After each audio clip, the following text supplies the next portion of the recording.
Good evening, Dileepji.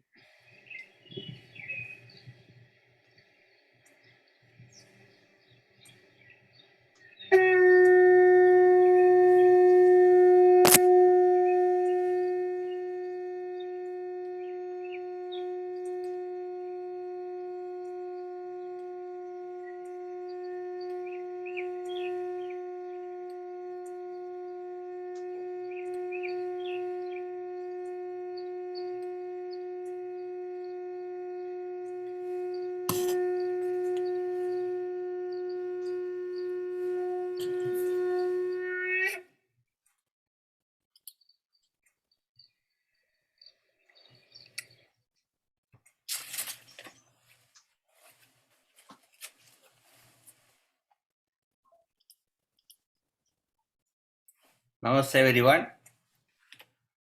Welcome to our 37th annual World Interfaith Festival. Today is the closing ceremony. I'm so happy. We had a beautiful 27 days continuous programs. Actually, we did our personal organizational programs and partnership programs with other organizations. So we completed 48 programs. This is the 49th program, and evening we have a celebration.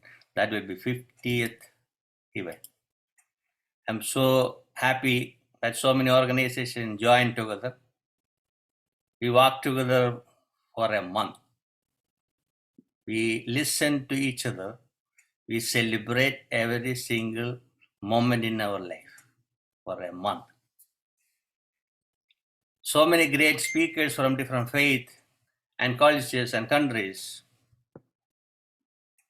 They came here and shared their views, opinions, ideas, theologies, religious teachings.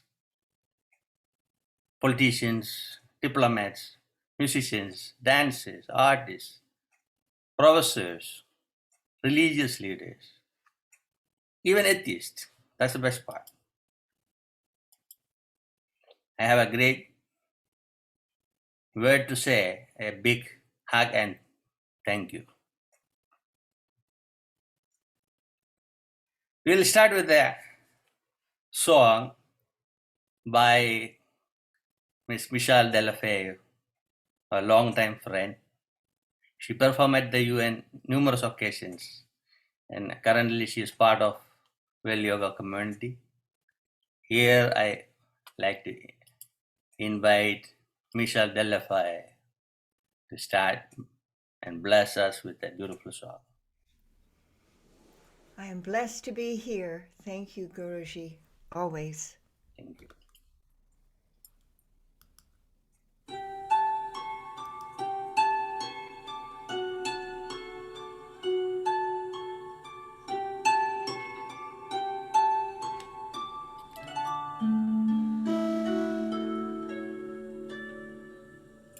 Make me a channel of your peace.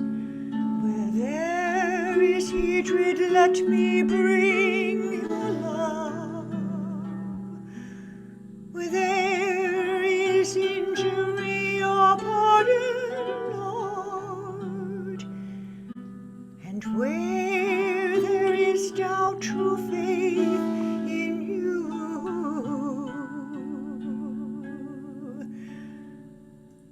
Make me a channel of your peace. Where there is despair in life, let me bring hope. Where there is darkness, only light. And where there's sadness, ever joy. O Master, grant that I may never seek so much to be consoled as to console, to be understood as to understand, to be loved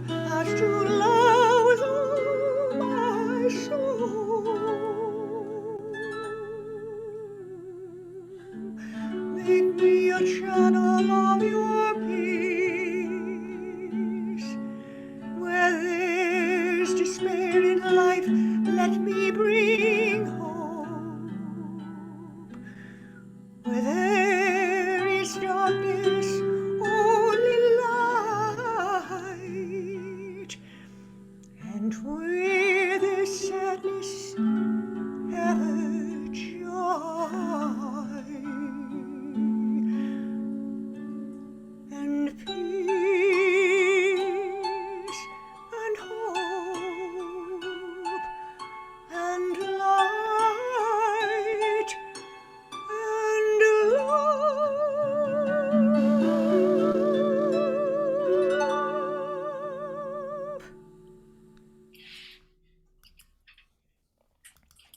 Thank you, Michelle. That was a beautiful song. Thank you. Starting with a wonderful song today, that is great blessing for us. I'll come back to you very soon. The vision of the World Interfaith Festival is to propagate building bridges across boundaries around the globe. Since 2010, World Interfaith Festival is promoting World Interfaith Harmony Week and Black History Month observances. The mission of the World Interfaith Festival is to create, promote, teach, and establish a movement for the global culture of peace and harmony without any discrimination. Additionally, World Interfaith Festival is establishing the Sustainable Development Goals of the United Nations at the grassroots level and propagating partnership events with individuals, institutions, and other non-governmental organizations. The purpose of the World Interfaith Festival is to bring people from all walks coming together and celebrate the moment. Actually, I started this interreligious gathering in 1985 in my native place, Tripurunatra, South India, in Kerala. That's my state. In 1999, I moved to New York City and started activities here. So there's only 22 years. So I want to show a clip. You may interest to see some of the past events. So let us see.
Thank you everyone. Some of you are in the video, some are not there. I'll say apology. But next video will add more people. So I like to introduce our chief guest, the distinguished chief guest. That is our beloved ambassador, His Excellency Anwarul Karim Chowdhury. He's from originally from Bangladesh. Actually born in British India. That's my memory.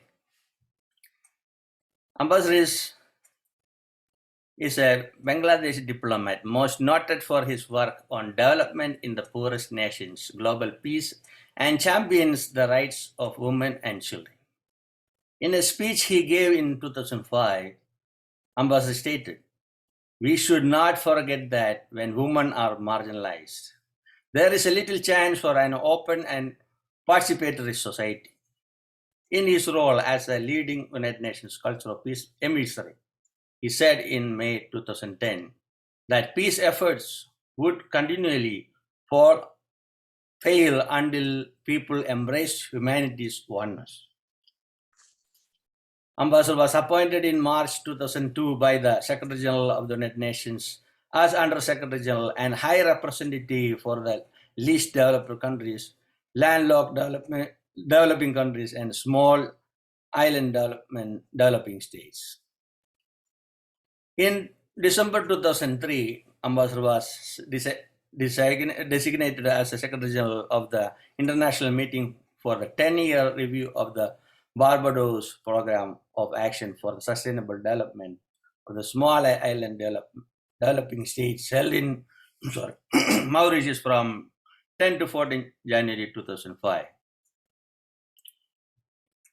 He started a New York-based movement, Global Culture of Peace. I met Ambassador maybe 20 years back at the UN. Long time friendship. Is a mentor for me in different ways. Here is our ambassador. Ambassador, that is a great blessing for us. You are joining us and inaugurating this closing ceremony.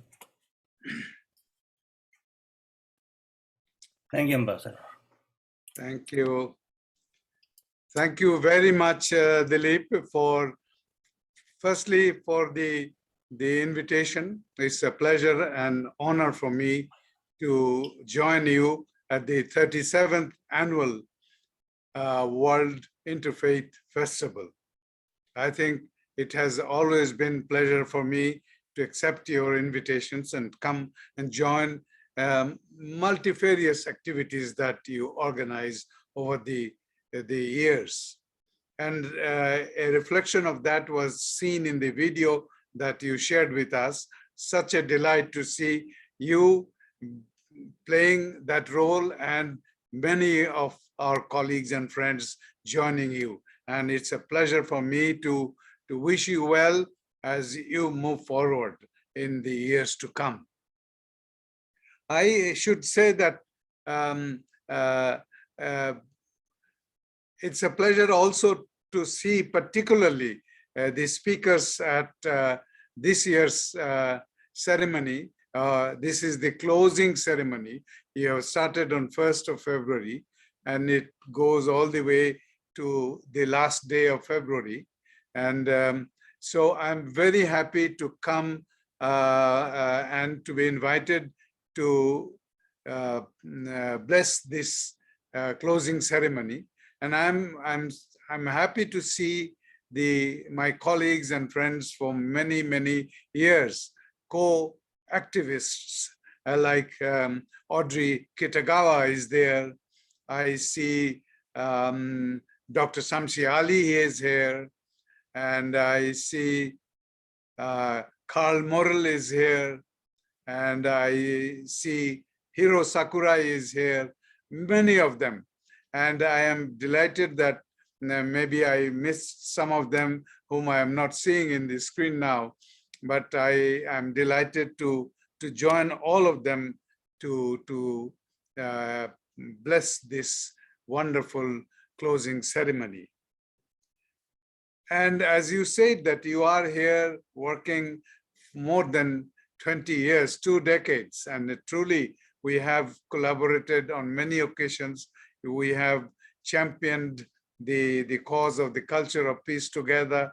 And I believe that the role that you play now to bring this annual World Interfaith Festival is a remarkable effort, and I congratulate you and the World Yoga community to organize this in a wonderful way every year. I have spoken in the past, and I speak on many other events, but my message is the same. So I don't change my message with every speech. So I keep on emphasizing the need for the humanity to come together. And the oneness of humanity is the most important thing that we should recognize. So I would say that all religions, all faiths, all beliefs teach us to be good human beings with compassion for each other. Their teachings, their messages are noble and universal. But on many occasions, those are, as we say, lost in translation, failing to create true understanding and generate a spirituality that makes our planet a better place to live. One of the most spiritual things we can do is to embrace the oneness of humanity. Connect with those around us to show love, warmth, and appreciation for each other. I believe that rather than material poverty that most of the people of the world face, a big challenge is the poverty of spirituality. And that is very important for us to remember, that spirituality raises each one of us to a much higher level of consciousness, where we are truly empowered to share and receive love and compassion unconditionally. Spirituality is a universal human experience, something that touches us all. It is a broad concept with room for many perspectives. Spirituality, therefore, is integrally linked with the interfaith work, which aims at religious pluralism taken as normative and ensures that religious difference do not cause conflict or even concern. From Asia to Africa, to America to Europe, the world seeks a remedy for prejudice, violence, and conflict. It is the need of the hour. The key to interfaith harmony and to reducing violence lies in education, a universal education that encourages pluralism. And as the world is passing through these days, almost on the brink of a third world war, we are very deeply concerned by the development and by the movement of troops, movement of weapons into the conflict areas. And I think conflict anywhere in the world is a conflict for all of us. And I pray and hope and believe that international community will be behaving responsibly to address the challenges posed by the danger of today, by the denial of the principle of the UN Charter, in these efforts, in these actions. And I believe that it is very necessary for the United Nations and its leadership to come and get involved in the process. I know United Nations is meeting in the Security Council, meeting in the General Assembly, but that does not promote the process of peace. That only identifies the differences between us as countries of the world. So it is very important for the UN leadership, with particularly I have the Secretary General in mind, to get involved. While the intergovernmental body are meeting and discussing, it is very important for him and his team to start a quiet diplomacy of bringing in people together who are involved in this process. So as I was saying, that education has the most vital role to play in empowering our societies. And I should emphasize one particular dimension that I want to focus today, that interfaith work is important, but to be meaningful and to be purposeful, it has to broaden the agenda beyond the spirituality, or rather include elements which are needed in today's world for emphasizing the spiritual connection between all of us. And that is why I mentioned that while interfaith deals with beliefs, religions, and cultural dimensions, it is very important for us to include also the concept of the culture of peace, because the culture of peace tells each one of us to be involved in a way that peace is not only the absence of conflict, but also requires a positive, dynamic, participatory process where dialogue is encouraged and conflicts are resolved in a spirit of collaboration and cooperation. So that is what I believe is important. Also, we need to develop or integrate the concept of the global citizenship with the work of the interfaith throughout the world. That is very important. I think the concept of global citizenship should be part of all interfaith work. I also believe it is very important that we are passing through, our planet is passing through a period where we find destruction and abuse of Mother Earth.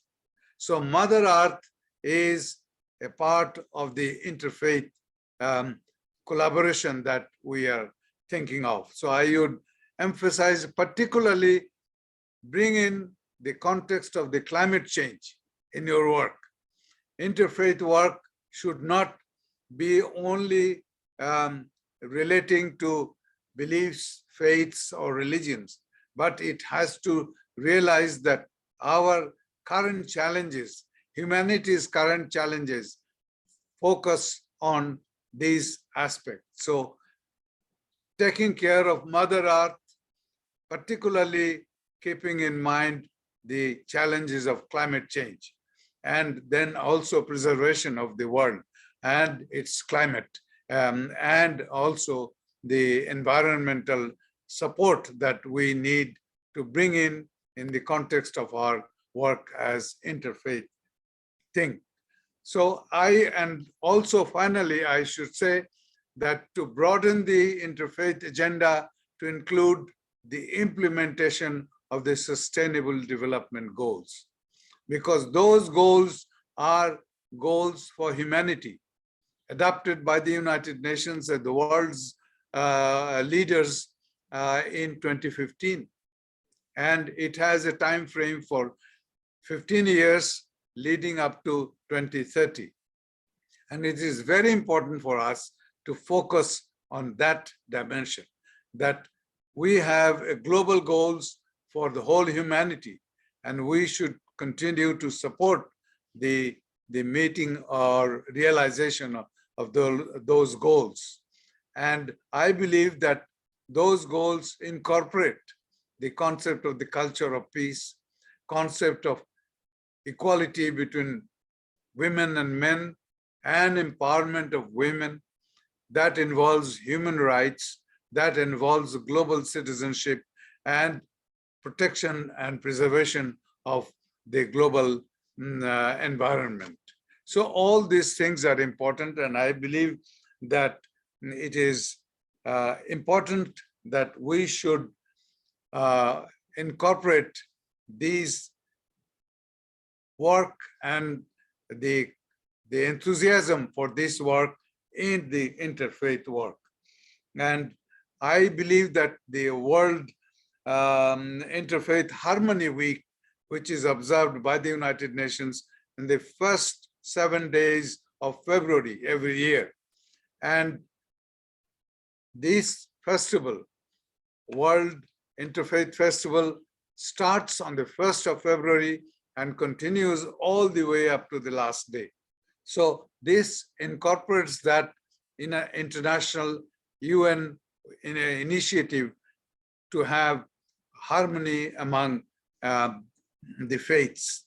So I congratulate again all of you, and particularly Dileep, for this wonderful initiative every year. Let me conclude by underscoring that interfaith work becomes meaningful when today's children understand that human values exist in all the great traditions. When children glimpse the humanity of believers of other faiths, and when children know that truth is expressed outside their own religion, then narrow-mindedness, the root of violence and terrorism, will not survive. I thank you, and I wish the closing ceremony a wonderful end to the month-long World Interfaith Festival. And it's an honor for me to join all of you today. Thank you, Ambassador, for your inspiring words and wisdom. I want to introduce two people here. Actually, they are doing the groundwork for us. One person at the UN, one person at the New York State Assembly. At the UN, Ms. Hawa Diallo, and at the State Assembly, Assemblyman Honorable Nader Sayegh. Both are here. And Nader Sayegh is from Jordan, and his King Abdullah brought the resolution at the UN for the Interfaith Harmony Week. He inaugurated this event on February 1st. And of course, Hawa is with us to support all the work, what we do. Whenever she can join, she come to support. I want to mention about Hawa Diallo. She's the chief of the Civil Society Unit at Outreach Division of the Department of Global Communication at the United Nations. And New York State Assemblyman Honorable Dr. Nader Sayegh Esquire is representing Assembly District 90 in New York State, USA. So those who are hurried, that person will go first, either Hawa or Nader. Who want to go first? Please unmute. Benny, I got to get to Albany. Okay. So we'll am go I with on? our Honorable Assemblyman Nader Sayegh. In last Thursday, 24, he made a wonderful interfaith celebration at his office. This is the second time he's promoting interfaith with us. And he gave us a wonderful citation to honor this event. And he's honoring some of our members. Here is our Assemblyman. Floor is for it. Good morning. Good morning from New York. I know we have an audience from throughout the world, and but me, I'm a state assemblyman, even though I represent the city of Yonkers. As my dear friend and brother, Guru Dileepji, stated, my role with Interfaith really goes back for many, many years. And before I say so, I just wanted to thank the ambassador. Ambassador Chowdhury definitely presented what we have been preaching for many, many years, and that is a recognition of the importance of global citizenship. And we, as a nation here in America and as the world community, have been for too long divided because of religion, because of political ideology, of culture, of tradition. And it's truly unfortunate that when we look at the trauma and the devastation that has been caused for generations because of these aspects, we realize how crucial it is to promote intercultural awareness, global awareness, the recognition that we are all citizens of the world. And I often state to many of my colleagues in government, and as an educator for some 40 years, I've focused heavily on children and focusing on making sure that the upcoming generation of our young recognize how urgent it is to really appreciate diversity, appreciate differences, and recognize that polarization that often divides us, and polarization that often promotes uncertainty and hate is what really causes problems, especially here in America and really throughout the world we have. And when you listen to the news and we all realize what's happening in East Europe and Russia and in the Ukraine, it's really, as the ambassador stated, a result of not only uncertainty, but the lack of dialogue, the lack of diplomacy, the lack of communication, the lack of global awareness. And we, as members of the human race, should recognize that at the end of the day, 90% of who we are is common. And our message we had recently, as my dear friend Guru stated, we had a tremendous event last week here in Yonkers, New York, and we gathered some of the most respected and dignified leaders representing all the major religions and community-based and governmental organizations. And it was an amazing turnout, you know, when the message of interfaith and the realization that this is a celebration that's in its 37th annual year, 37 years of promoting interfaith dialogue. And people often say, well, has it really proved to be effective and successful? I want to say loudly and clearly it has. And I can tell you that the remarks from my guests that were here last week, again, representing all the major religions, was very, very positive. And the Guru expressed how important it is for each individual that participated in that event, and each of the individuals on the state assembly level in New York and the Senate level that signed resolutions and proclamations and presented special recognition to interfaith celebrations and interfaith activities and interfaith weeks, and in this case, a month-long celebration of interfaith. And this is really a tribute to Guru and a tribute to all the individuals that are present here today and present throughout the month, who participated, who displayed their commitment to do their role and their responsibility, whether they preach at a church or at a mosque or at a synagogue or at a Hindu temple or a Buddhist or a Baha. All the major religions, as the ambassador said, have a common understanding that respects goodness over evil. And as I often say, light over darkness. And here today is really not only a closing of a month-long celebration, but it is also an initiation, an energizing element. All of us need to be energized and need to be motivated to continue to believe and preach and advocate what is important. And today, more than ever, the importance is to continue to promote dialogue, interfaith celebrations, promote that understanding. And as the ambassador said, we also recognize the importance of Mother Earth. And the New York State Assembly and legislative bodies throughout the country and all over the world have initiated, especially the last decade or two, the importance of climate control.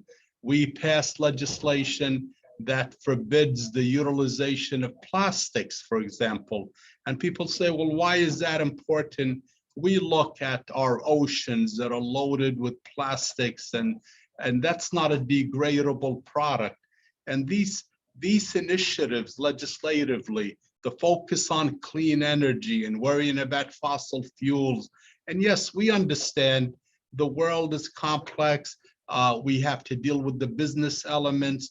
We have to deal with the political elements, but we need to navigate through that and really begin the process and encourage the process where we take care of Mother Earth, we take care of our students and our youth with a greater focus on global awareness, on world history, appreciation for different religions, different cultures. And as an educator, I'm proud as a principal for 30 years, as a Board of Education president, and someone that has played a role in urban education in New York for years, to really make sure that our curriculum focuses on these events, promoting cultural activities, whether it's celebrations of religious aspects or cultural initiatives.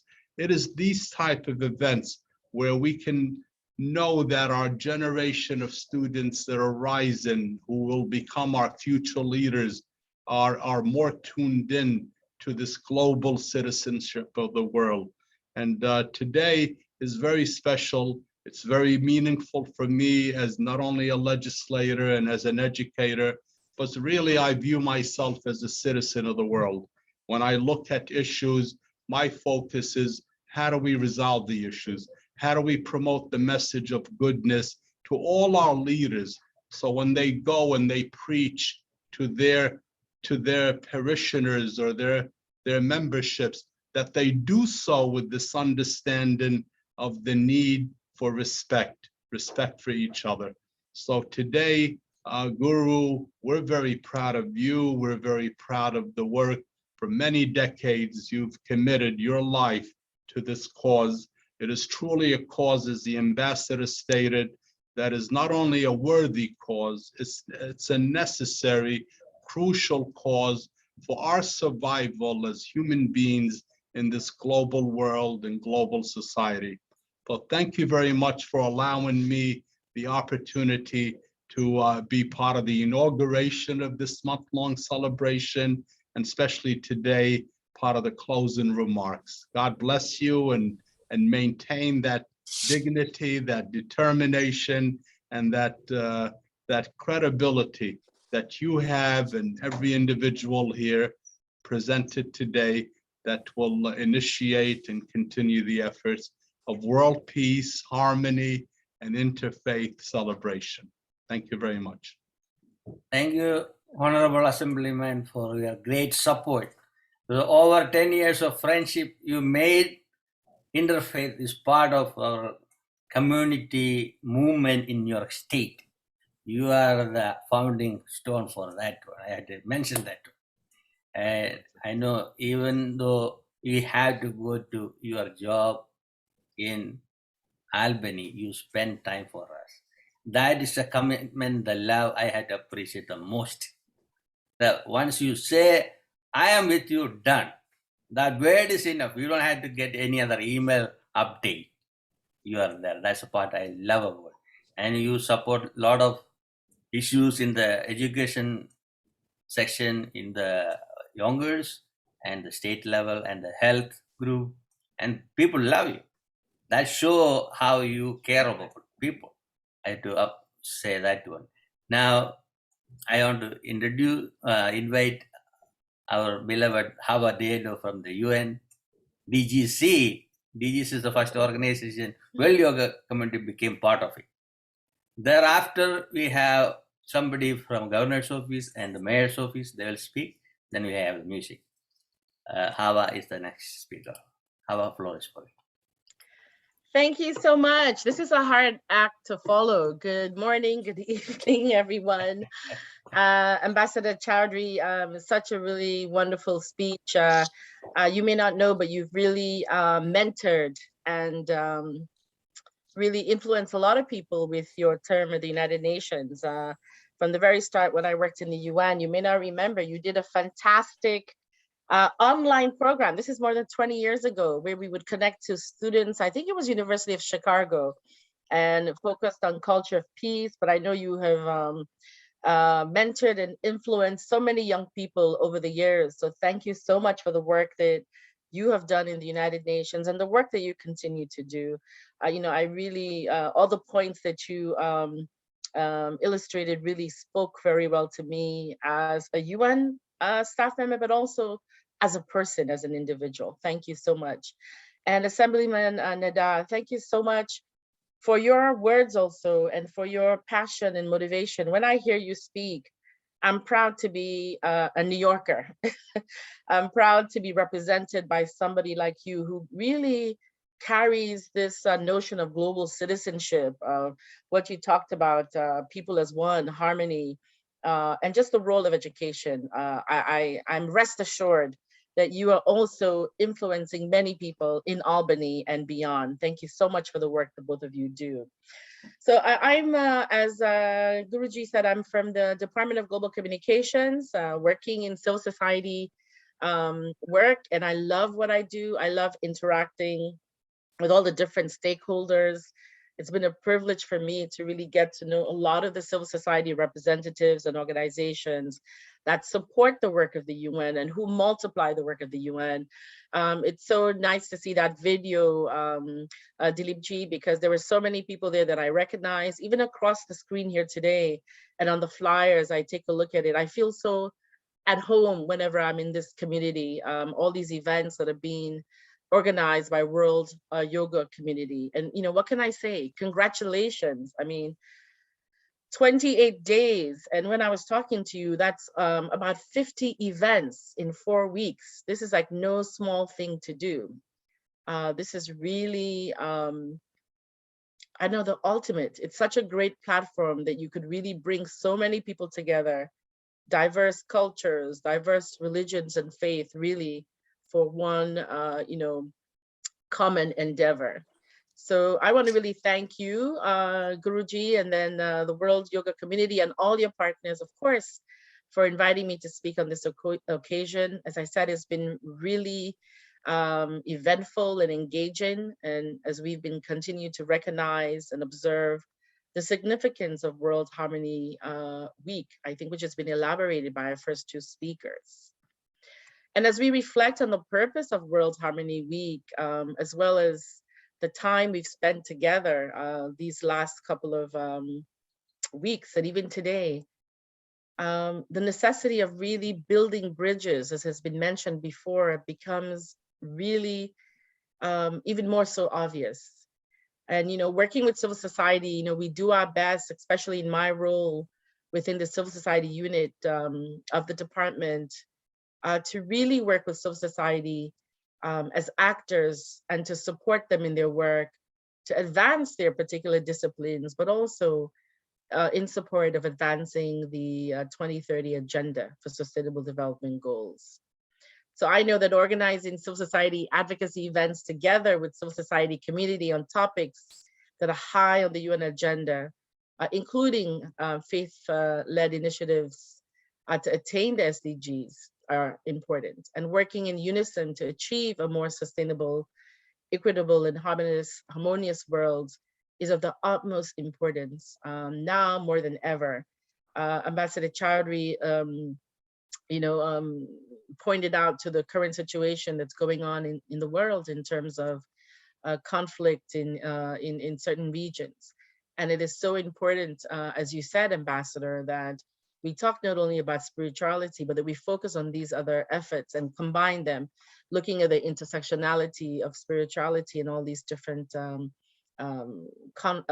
challenges that we're facing around the world. And through the efforts of organizations like the World Yoga Community, a healthier and peaceful future is really possible. But I'm sure, as you know, this is it's not an easy thing to do. It takes commitment, it takes persistence, it takes cooperation and understanding and collaboration. And these are all qualities and characteristics that I have seen in civil society amongst the organizations that are working and supporting the United Nations. And I know that the World Yoga Community itself realizes this reality, how difficult it is, but that we must stay the course. And I commend the work that they are doing to establish a strong level of trust, harmony, and mutual respect between diverse groups of people. Because really, as has been said already, it's truly the most critical part of building better together. How can we envision a better world without a sincere and deeply respectful connection to ourselves and to other people?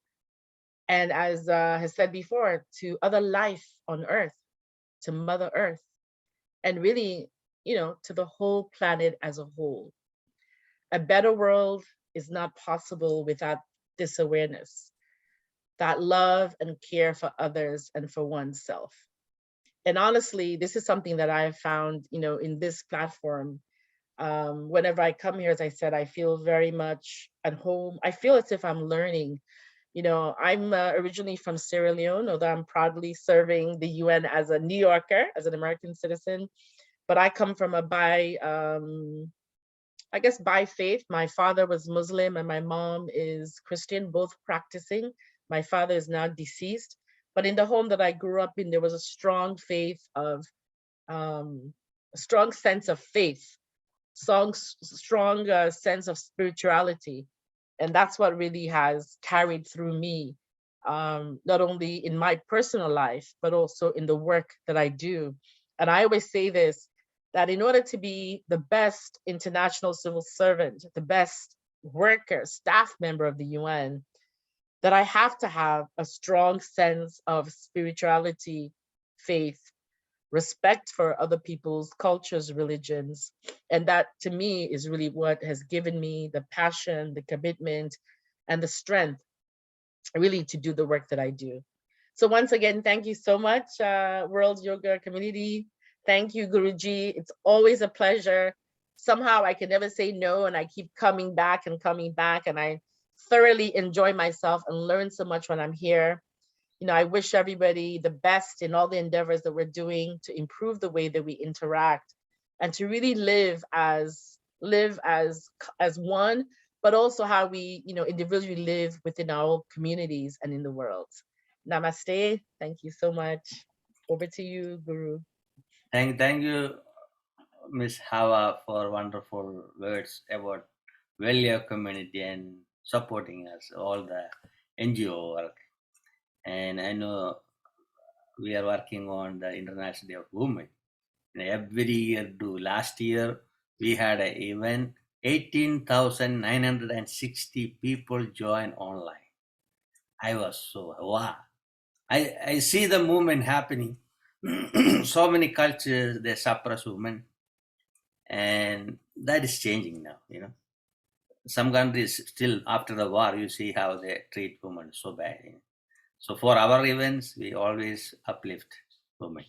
I grew up with my mother more time than my father, and she was a very strong leader in our community. She's a teacher.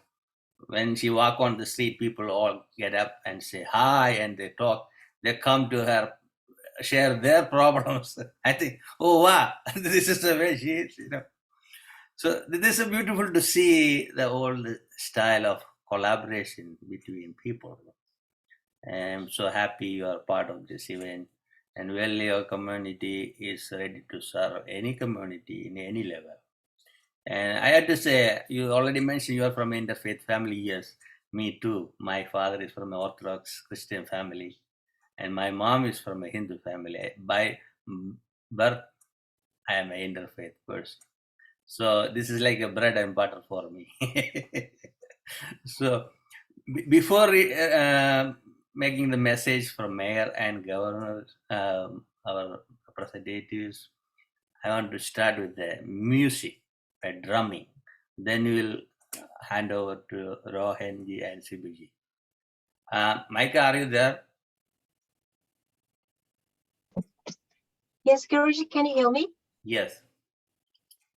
Okay, thank you so much, Guruji. So we like to offer a tiger drum song, Wind of Restoration. It shows the energy to open up the newer era filled with love and peace. Hope you enjoy. Onegaishimasu.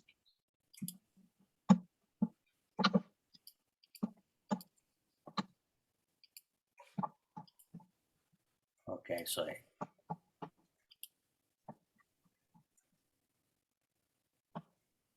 Sound is not coming.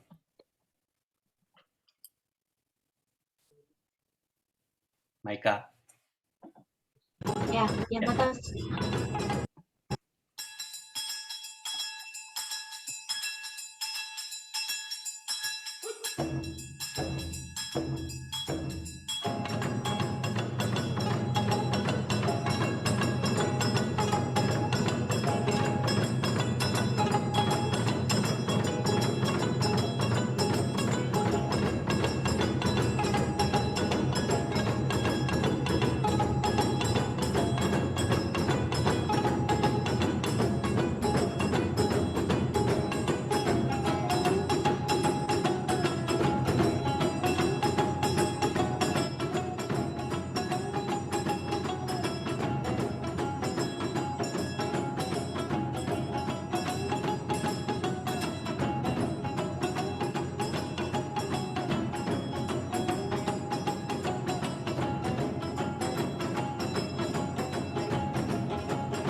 Thank you, you. Micah. Thank you That so was much. beautiful. Wind of love, peace, and harmony to you. Oh, thank you. Thank you so much. So you have Thank two you. more, right? Okay. So now I Yes, like to according. invite Sri Rohan Narenji, one of my longtime friend in New York City. Actually, in 2020, he came to our Interfaith Festival. That was 35th annual program. And he brought a beautiful proclamation from our mayor, de Blasio. Here is Rohan Narenji. Floor is for you. Namaste Namaste. and welcome everyone. I do have a brief message to read on behalf of the mayor of the city of New York, Mayor Eric Adams. However, before I do that, I just wanted to tell a very short story about our Guruji, Reverend Dileep Thankappan. And it's a very, for me, it was a momentous story. As everyone knows, Guruji lives in Midtown Manhattan. I live in Howard Beach in Queens. And I went to a local Gurudwara, which is a Sikh temple, a Sikh house of worship in Richmond Hill. And I went to the langar, that's the open kitchen where everyone can go and eat for free.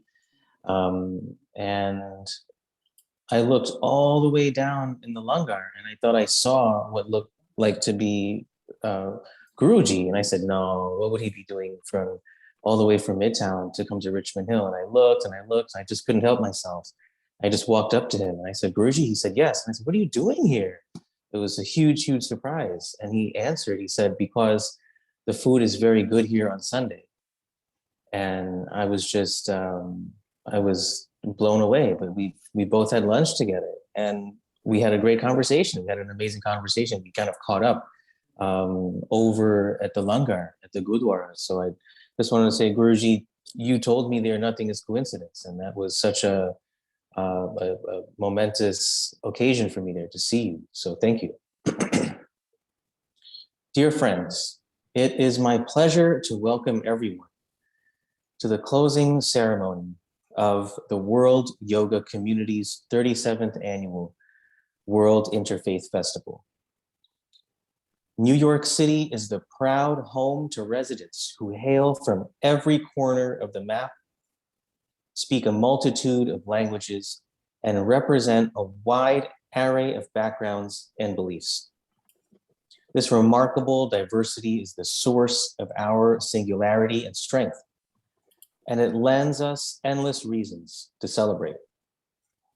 This year's World Interfaith Festival has brought together people of all upbringings in celebration of the many cultural heritages and traditions of New Yorkers.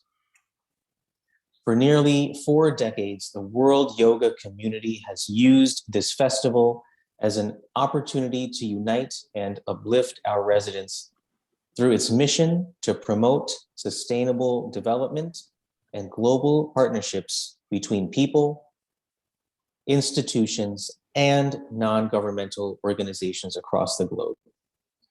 I am proud to applaud the World Yoga Community and those associated with it for their efforts to build a brighter and fairer future for all. On behalf of the City of New York, I extend my best wishes for a safe, memorable closing ceremony and continued success. Sincerely, Mayor Eric Adams. Thank you. Thank you, Sri Rohanji. You brought Mayor's message too. Brooklyn is one of the place I started my work in America actually. That was in 99. Since 99, it's a long relationship with Brooklyn. He gave us so many citations, proclamation in the past. Then one photo was in the video, the mayoral campaign start. We start with the interfaith program in Queens. I had a shawl, interfaith shawl. We took a photo. See, now he's a mayor. We have that photo in the video. I saw him last 1 week before. You guys arranged one interfaith program at the library. It was a beautiful event. Yes. I hope Yes. Mayor will do more interfaith events and yoga events in the city, because we need Mayor support. I know he love yoga and veganism. That was surprising for me. So hope in June we can have a wonderful event. Avid meditator. The mayor is an avid meditator, so you are correct. It was good seeing you at the public library, Guruji, for the mayor's interfaith breakfast, and let's work on that for June. Yeah, for June. Now I like to invite my friend Sibu Nair. Are you there?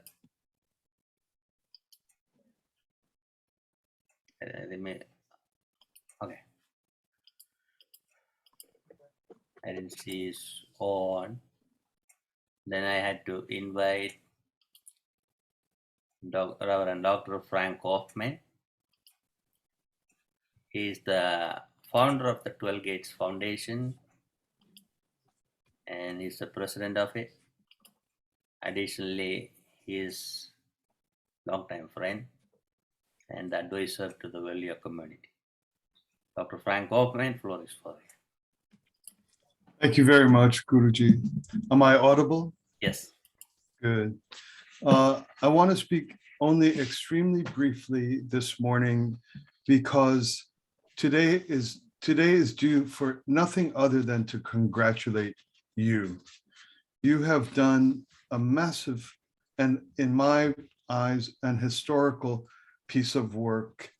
Very few things are month-long, very, very few. And usually if you think of what things that are dedicated to a month, it's something like Black History Month. This is an entire race of human beings from the beginning of time are acknowledged, and a month is dedicated. Of course, that's insufficient, but month-long things are enormous. Everybody on the call, and many more thousands or millions worldwide, understand and love the purpose and ideals of interfaith activity. But you are putting it on the map by an investment of this magnitude. This will endure. This will endure. The other thing about the way you've managed this month is that you've done it creatively.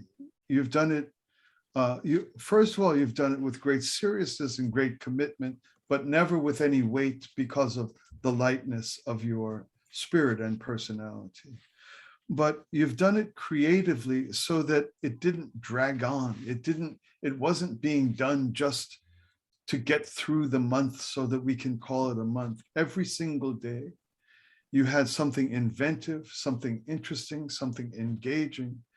And the evidence of your success is such things as the commentary of the people you've had speaking until now. The Ambassador Chowdhury, a historical figure investing in the ideals of interfaith. Assemblyman Sayegh, the representative of our own governor, one of the great cities on earth. I mean, our own mayor, Eric Adams. So congratulations, Guruji, congratulations. And congratulations to everyone who's been a part of it. It's always a joy to return and see faces whom I love, Micah and Michelle. We love to hear her sing. So all I want to say honestly is to just praise this work, to note that I believe it will be a mark in history, and it will become an enduring, a true elevation of the ideal of interfaith in a substantial way. I will say a tiny thing, just for our own reflection as a community. Everything has its own purpose. Our purpose is interfaith here. Our ideal is to become better at it, more sensitive to it, become people with greater capacity, greater understanding, to become more skilled, more efficient, more effective as interfaith people. That's what this is for, and that's what it creates. The other thing events have are their context in history. So this Interfaith Month, we're here to celebrate the joys of knowing one another and each other's religions and faiths, but we're in a world of shocking disorder right now. We know that we're on the brink, we're at a level of things that are traditionally close to or called world wars. And so we don't want to feel separated from the context of our events. We want to feel relevant, we want to feel involved, and we want to know how can our investment in months like this, an investment in interfaith, how can it be relevant to urgent and pressing matters of the day? I'd like to recommend, and with that I'll close, that we should be cognizant and take measure of how we are improving by participating in events like this. And with each element of improvement, with each element of becoming better people, dedicate that improvement, that striving to the heavenly, to the godly cover, and ask, can my effort be dedicated to peace? Can my effort be dedicated to the Ukraine? Can my effort be dedicated to the end of war? Can my effort be dedicated to the suffering, to the lessening of suffering of a mother, of a child, of a soldier, of a wounded, and so forth? We're here to grow, we're here to focus, we're here to improve, and the way to tie it to the relevance of a world we want to see is to catch our interfaith improvement and offer it and ask God to use my striving to please help the world become better, safer, more comfortable, less suffering.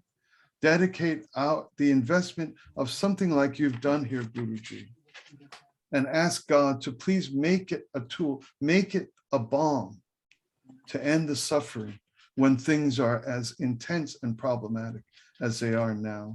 Thank you for giving me a couple of moments to speak. I'm very proud of you and very grateful to be associated with the work that you're advancing and growing in leaps and bounds. Thank you, Guruji. Thank you, Dr. Thankappan.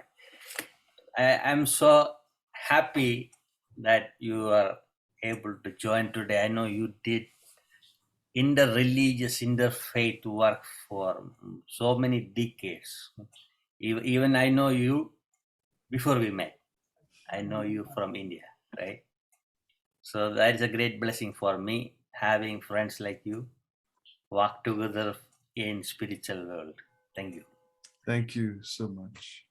Now I like to invite my friend, it's Sri Sibu Nair. He's the Deputy Director of Asian Affairs at the Governor Kathy's office, our New York State Governor's office. He worked hard with so many non-profit organizations, associations. Originally, he's from my state. So proudly, I introduce him to this group. Sri Sibu Nair, glory for it. Just unmute. Okay, go on. Hi, good morning, everyone. Thank you, Dileepji, and for inviting me again to be a part of this wonderful Interfaith Festival. This is my second time I'm joining you guys. Also, rest of the team, I really appreciate the work you guys do to bring the humanity and people from different faith and religion together to celebrate this festival, especially in the time of difficulty, you know, what we are seeing in Ukraine. It's very important to gather and show the strength that we all are together. A governor's office really appreciates the invite, and I look forward to working with you all again. Like Guruji said, I've been meeting, my primary goal is to understand the difficulties and needs of Asian Americans in New York State. I've been traveling and meeting a lot of groups across New York. I met Guruji 2 months ago in New York City, hoping to see him again. And if Governor's Office can be a part of anything, any collaborative initiatives, please reach out to me. More than happy to take the request to the administration and work with every one of you. So being said that, wish you all good health and long life. Thank you, Guruji, again for inviting me to be a part of it. Thank you. Thank you, my brother, for your great Thank you. support. I know Thank you. we are going to bother you a lot. That's fine. That's fine. Thank you. Thank you. Thank you. Thank you. So now I like to invite grandmother Patricia Ann Davis. She is from the indigenous tribe, and currently she is the NGO representative for indigenous issues for the Velio community to the United Nations. She's from 2 tribes. I always love to hear her chant in the language. Grandmother, floor is for you. Thank you for this invitation, for this precious time to share precious knowledge. And there is a oneness that is existing, and we are existing within this oneness. In my late father's language, we call this hojo. You can hear the sound and the vibration of hojo. And so that is how we see beauty, and then we see love and feel love, and then we are in peace. That is our language that only speaks in peace. I want to emphasize that. So in my greeting, that is saying everything that is good and beautiful and true for all of us is all I speak. That is our greeting. And then Shik'e is my family, Shidane, my relatives. And I love to emphasize every time there is no possible way to exclude anyone. We don't say, but not you. The language doesn't speak accordingly. And so it's very appropriate that I am here with you. In 1977, I took 3 vows to learn Agni Yoga, and I have been practicing that because I learned that Sanskrit and the Dinesh Bazad ceremonial Navajo language is congruent with the unifying principles of oneness. And so those 3 vows were commitment to meditate every day, to study all the religions in the world, all the belief systems in the world, and also, and then of course, service in the world. And we know that's the most challenging. We can be inspired and motivated, and yet to put that in action and in our decision making. And therefore, Hojo is calling us to reframe our thinking to the appropriate function of our holy thinking, and Sahakis, in which we choose and leave the legacy for the next generation of youth, for the next 7 generations, to make the decision for a win-win, constructive, and life-affirming decision and outcome. Now, you may not know that I walked 60 miles in Siberia, Russia, with a 50-pound backpack up and down the mountains in Altai Republic. Rest 2 days and 2 nights, and also rode a horse for 4 days up and down the Ukak Plateau. So I have flown to Moscow and Novosibirsk and so on, all the way into the wilderness. I know that country. I heard the language for 7 weeks, and the music, so many wonderful experiences. And so we understand ourselves as humane beings, and we call upon this insight to practice that. There are people that forgot, and so we still are praying. And while we're saying interfaith, we're actually spiritual and humanitarian, also humanitarians. And so we're awake people. Thank you. I could talk a lot about our tradition, and yes, some of the, I'm going to say very fast, it's about talking about a prayerful way of life that is existing from birth to when we exit and ascend. And I'm going to go through this because Guruji mentioned it, and then I will close. You hear the vibration, and the vibration goes out into the etheric network, to the web of life over the globe, and you are all the witness. And so we undo those warmongering and warfare.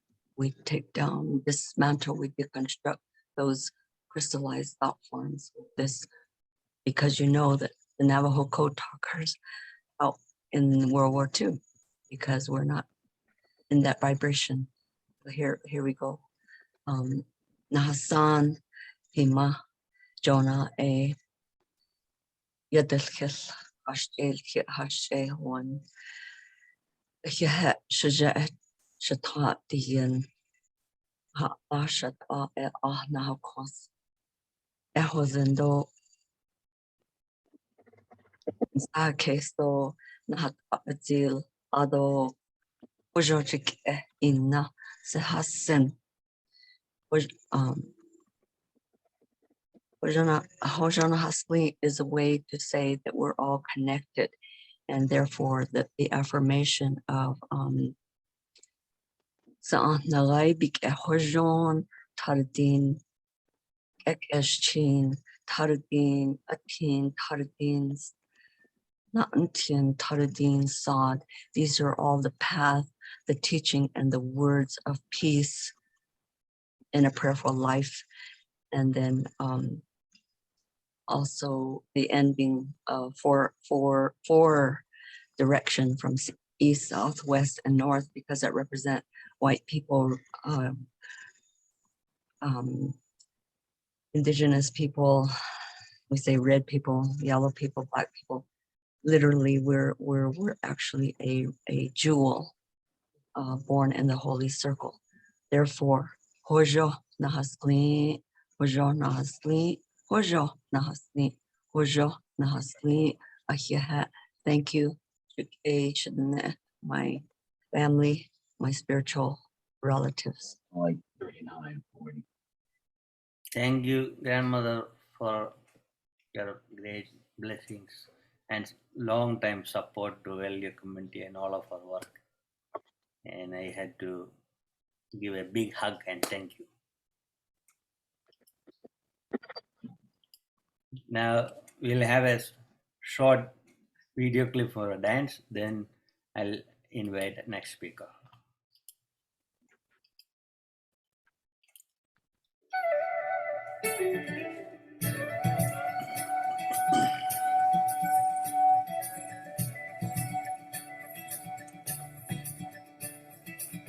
मोरी बंसी बजैया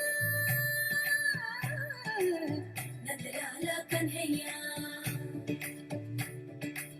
मोरे बंसी बजैया नगराला कन्हैया मोरे बंसी बजैया नगराला कन्हैया मुही मुही ऐसे नहीं छेड़ो सावरे सुन सुन माँ से नहीं खेलो दावरे जाके यशोदा से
That was a beautiful dance. I always love her dance.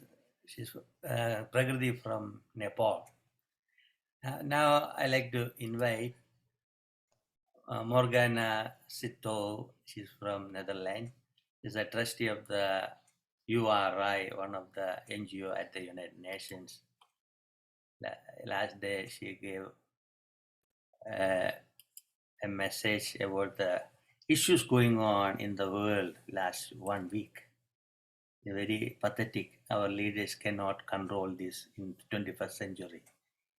I don't want to go to the negative things today. Just invite Ms. Morgana Sato for her words. Morgana, floor is for you. Thank you. So it's wonderful to be with you. And you can see I'm in the colors of Ukraine, the yellow and the blue, because today our hearts are really, really with the people of Ukraine. But I would like to also express the feelings that we're all sharing today of peace and the wish for peace together. But my position is also from a position of a pagan, people of the earth who also unite. And one of our major aims and considerations is always, always to the earth. And my heart bleeds when I see the destruction that man and women bring to the earth. So today, our hearts are really, really going out to the people of Ukraine, but also to the earth, who is also our Mother Earth, who is also suffering from all this destruction. I just like to remind people who are not really sure what a pagan is, who are we? Who are we? Often we're described as being followers of a polytheistic or a pantheistic nature worshipping religion, where I just said, where our reverence for earth is paramount. We venerate nature and often worship many deities, both goddesses and gods, but also many nature spirits, spirits of the land, spirits of the rivers, spirits of the mountains.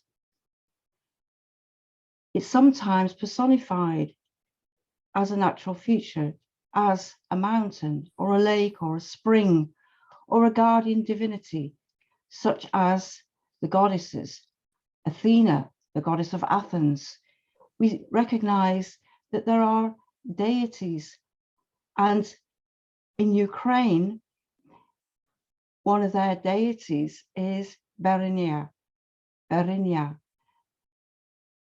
She, if you look at the pictures of Kiev and you see Independence Square, there is a statue, and there is Berinya holding a branch, she who symbolizes independence.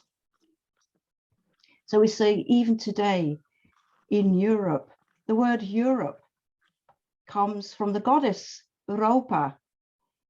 How much of all these gods and goddesses still affect our daily lives, even though we're not actually aware of it? So when I sometimes think I come from Europe, I'm acknowledging the goddess Europe. I think many of you will recognize that your towns, places where you live, the rivers often are dedicated to nature spirits. So I think many of us, without even realizing it, are people of the earth. We have a pagan outlook, even though we may not associate ourselves or even identify ourselves as pagans. So many pagans see the earth as sacred, and we often give our thanks and our blessings, but we also give our what we call libations. We often give libations of wine or something connected with the land.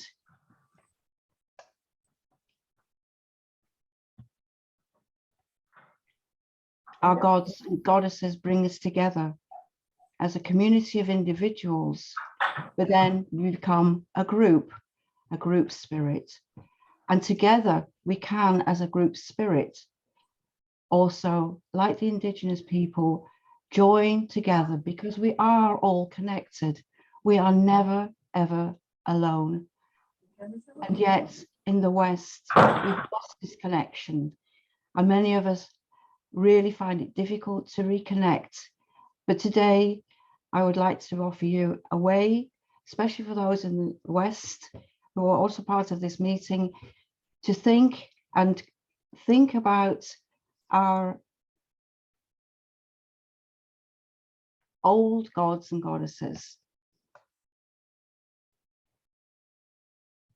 In the words of the goddess, keep pure your highest ideal, strive ever towards it, let naught stop you, nor turn you aside. For mine is the secret door which opens upon the land of youth, and mine is the cup of the wine of life, and the cauldron of Ceridwen, which is the holy grail of immortality. I am the gracious goddess who gives the gift of joy unto the heart of man. Upon earth I give the knowledge of the spirit eternal, and beyond death I give peace and freedom and reunion with those who have gone before. Nor do I demand sacrifice, for behold, I am the mother of all living, and my love is poured out upon the earth. I, who am the beauty of the green earth, and the white moon among the stars, and the mystery of the waters, and the heart of the heart of man, call unto thy soul, arise and come unto me. For I am the soul of nature, who gives life to the universe. From me all things proceed, and unto me all things must return. And before my face, beloved of gods and of men, let thine innermost divine self be enfolded in the rapture of the infinite. Let my worship be within the heart that rejoiceth, for behold, all acts of love and pleasure are my rituals, and therefore let there be beauty and strength, power and compassion, honor and humility, mirth and reverence within you. And thou who thinkest to seek for me, know thy seeking and yearning shall avail thee not, unless thou knowest the mystery, that if that which thou seekest thou findest not within thee, then thou wilt never find it without thee. For behold, I have been with thee from the beginning, and I am that which is attained at the end of desire. We cast our gaze now to the people in Ukraine, the people in Europe, in Russia, who are suffering for untold misery caused by the power and greed of a handful. We stand with our brave and courageous community. We share the pain of all those suffering and affected by the horrifying events of the last couple of days. Let us hold close in our hearts all living beings impacted by the destruction of war. Let us reach out in unity and solidarity and call upon the help and blessings of Berenice, she who stands as a symbol of independence of a free Ukraine. We call upon the spirits of the land, the beloved Berenice, sacred spirits of rivers and streams, of healing and protection, of this glorious land of the golden fields under bright blue skies, to bless, heal, guard, and keep safe all from harm. Women, children, and men, our brothers and sisters, and our fellow beings, the animals, domestic and wild, and the lay of the land, the hills and valleys, rivers and fields. We call upon you and ask your blessings to stop the pestilence and crimes of war and to restore peace to the souls of all living beings. Blessed be. Thank you. Thank you, Morgana, for your great prayer message and great support for us. And a long time with the URI, you are working. I'm also part of the URI circle at the UN. I'm proudly bringing our people. I know well need change. People like you will make the change. Thank you, appreciate it. Now I like to invite one of our beloved Sami Bua's longtime friend and supporter long time. That is Dr. Uma Mysurkarji. She's the president of the Hindu temple of North America. We call Ganesh temple. The first temple started in North America. You know, she has a busy schedule. Shivaratri is going on, and I totally forgot about Shivaratri. She reminded me the exact date. I know the first that I remember. So even though she has a busy schedule, she was able to join. I remember those days when Samibu was teaching classes at the temple and how she was serving him with love and care. I had to appreciate that part. Without delay, I would like to invite Dr. Uma Mysurkarji. Floor is for you.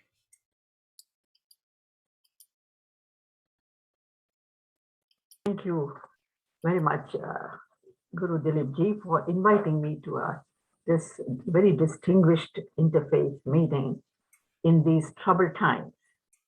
This is all the more important today. We've gathered here probably many more times, but the type of tension that is around us is almost indescribable. It says,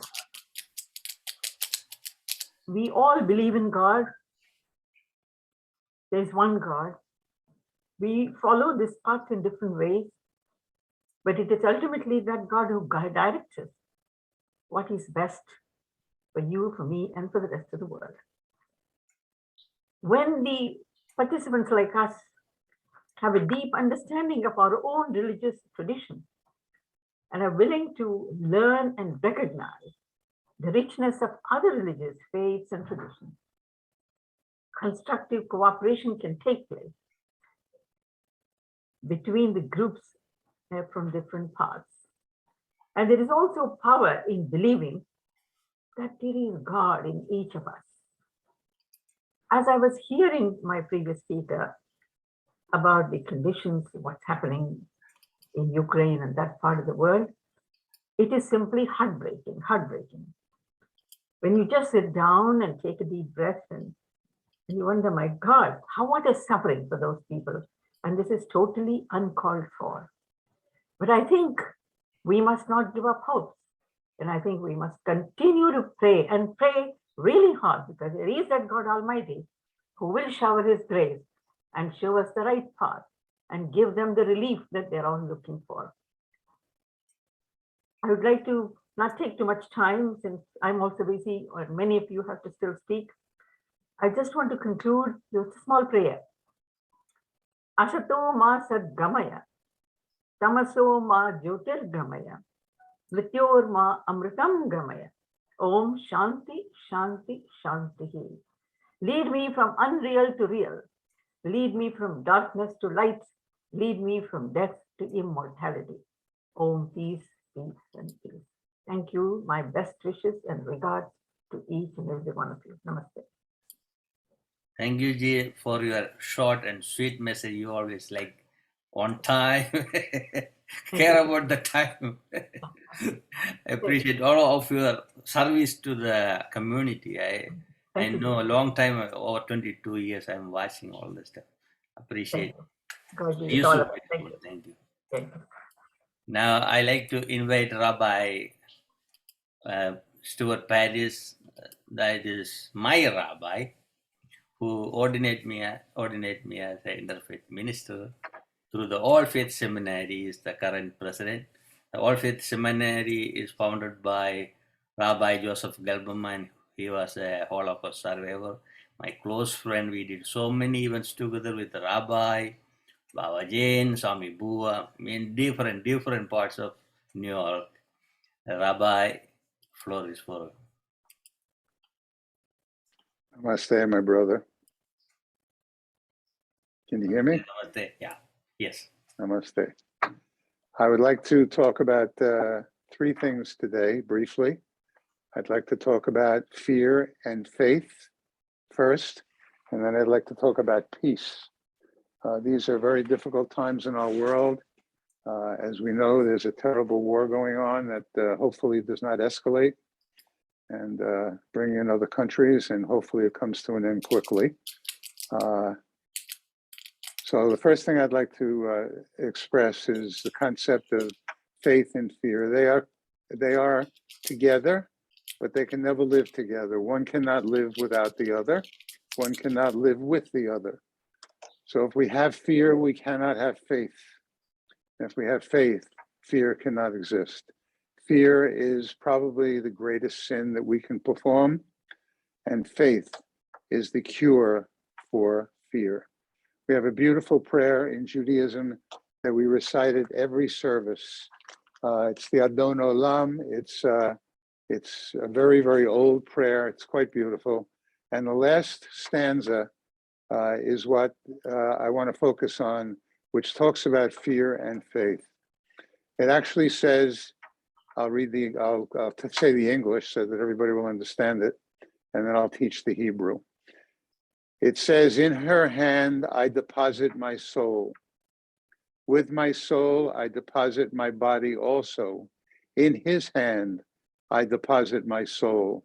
And with my soul, my body also. And then it ends, Adonai li v'lo ira. God is with me. I will not fear. I pray every day for the health of the world, and that those who are in fear should have faith. Because if we have faith, God is with us. And if we have fear, we are rejecting God. In fact, fear is the greatest of all sins because we are rejecting the concept of faith in God. This prayer, which I said we recite a number of times each day in our services, is very interesting in that Rabbi Gelberman, our beloved teacher, heard this prayer every day of his life and then went to an ashram and heard a tune, a chant in the ashram that he felt was as divine as the prayer. It was perfect.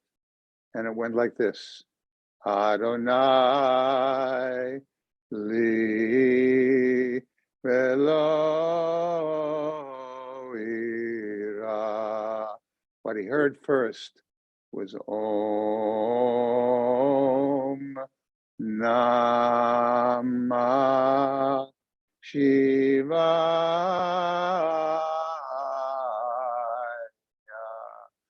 I know we're all muted, but I'd like to invite you to a call and respond.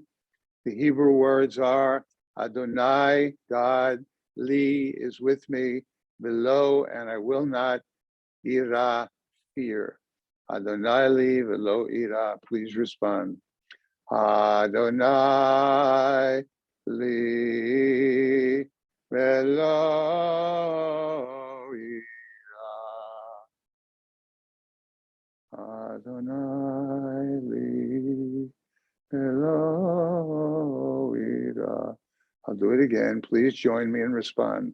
God is with me. I will not fear. Adonai li Eloira. Adonai li Eloira. So we recite this prayer 3 times a day. It's a beautiful prayer. In her hands, I deposit my soul. With my soul, I deposit my body also. In his hands, I deposit my body and my soul. God is with me. I will not fear. I invite us to send this message from our hearts to the hearts of all those throughout the world, especially those who are in fear today in the Ukraine and the area around the Ukraine. We need to remind them that God is with them and there is nothing to fear. And as long as God is with them, their purpose is strong and resolute, and they will not fear, but they will stand strong against aggression. Adonai li v'lo ira. The second message I'd like to share from Judaism is a beautiful prayer that we recite at the end of the Kaddish. The Kaddish is a prayer that we say for those who are deceased. It is a prayer that it's in Aramaic. There's no reference to death or mourning in this prayer. It is all about praise of God. And the last stanza is what I'd like to focus on. Oseh shalom b'mirmav, hu yaseh shalom, aleinu v'al kol Yisrael v'yimru amen. Oseh shalom b'mirmav, hu yaseh shalom aleinu v'al kol Yisrael v'yimru amen. Yaseh shalom, yaseh shalom, shalom aleinu v'al kol Yisrael. Ya'aseh shalom, ya'aseh shalom, shalom aleinu, ve'al kol Yisrael, v'yimru amen. The translation is, they who make peace in their high places, may they bring peace upon us and upon all of humankind. Let us pray for peace in the world, peace in the Ukraine, peace between man and man, man and woman, woman and woman.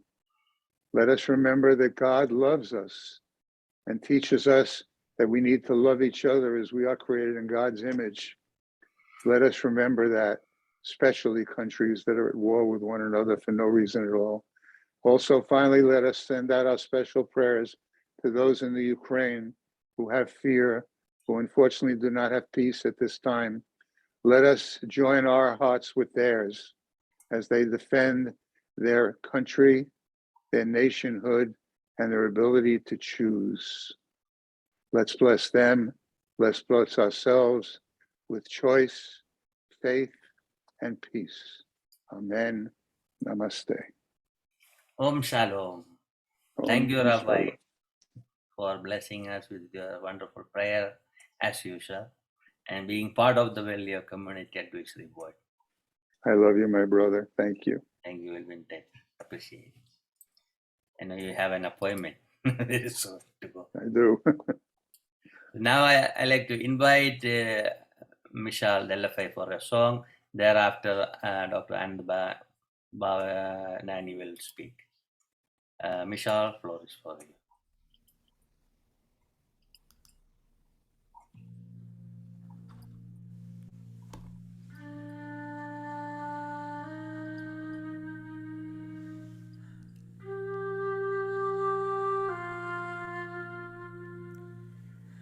One love for all,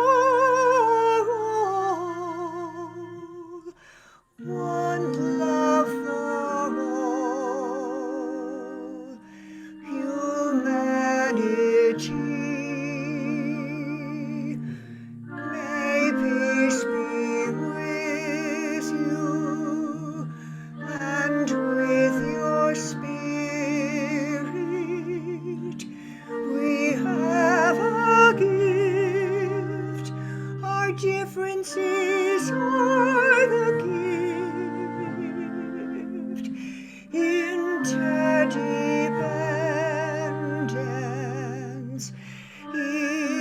is our strength.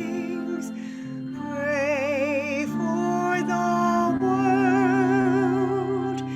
Pray for humankind. Pray for the world.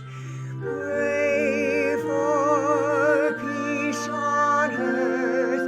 Pray for the world. Pray for humankind. Pray for the world. Pray for humankind. We have a gift. Our differences are the gift. Interdependence is our strength. Pray for the world. Pray for humankind. Pray for the world. Pray for peace on earth. Pray for the world. Pray for humankind. Pray for the world. Pray for humankind. One love for all. Shalom. Namaste. One love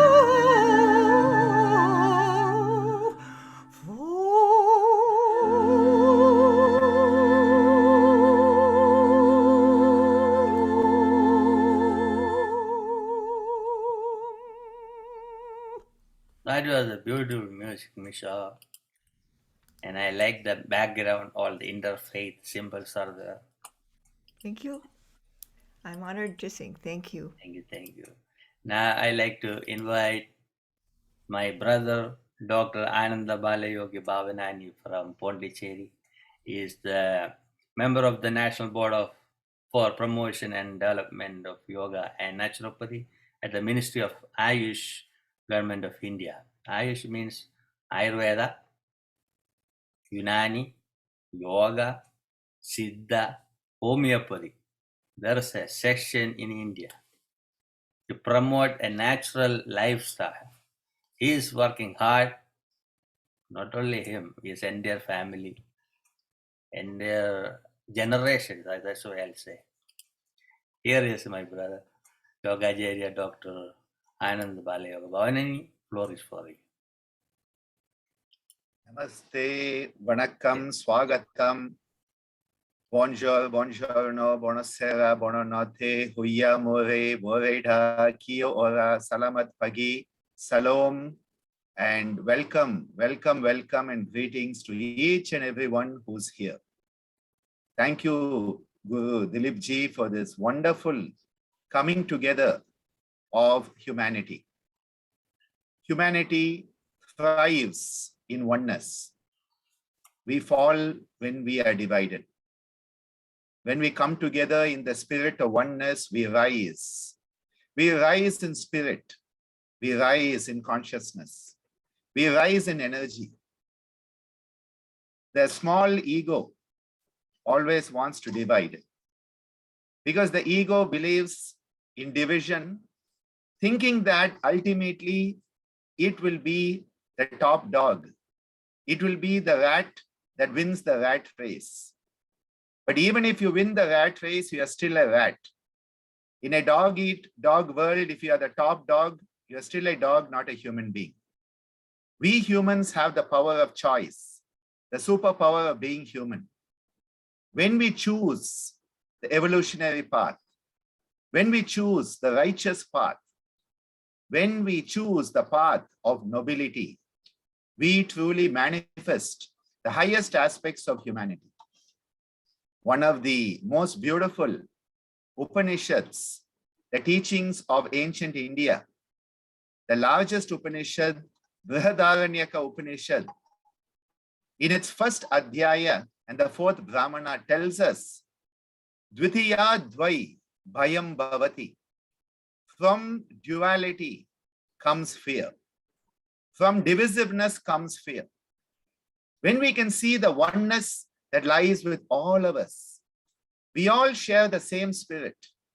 We all share the same breath. We all share the same energy. We all share the same aspirations. We all share the same responsibility. And in that sharing of our oneness, in the growth into the higher consciousness of oneness, we all come together. And when we come together, we don't have fear. When we come together, we support one another. When we come together, we can transcend all the divisiveness and see the commonality that lies, the common thread of divinity that lies through each and every one of us. May, in these difficult times for humanity, may we all realize that oneness. May we work towards bringing that oneness into our own life, into our own family, into our own society, our own country. And may the whole of the planet understand the strength of oneness. May that oneness protect all of us. May it guide us towards the highest goal of liberation. Hari Om Tat Sat. Dhanyavadaha. Thank you so much.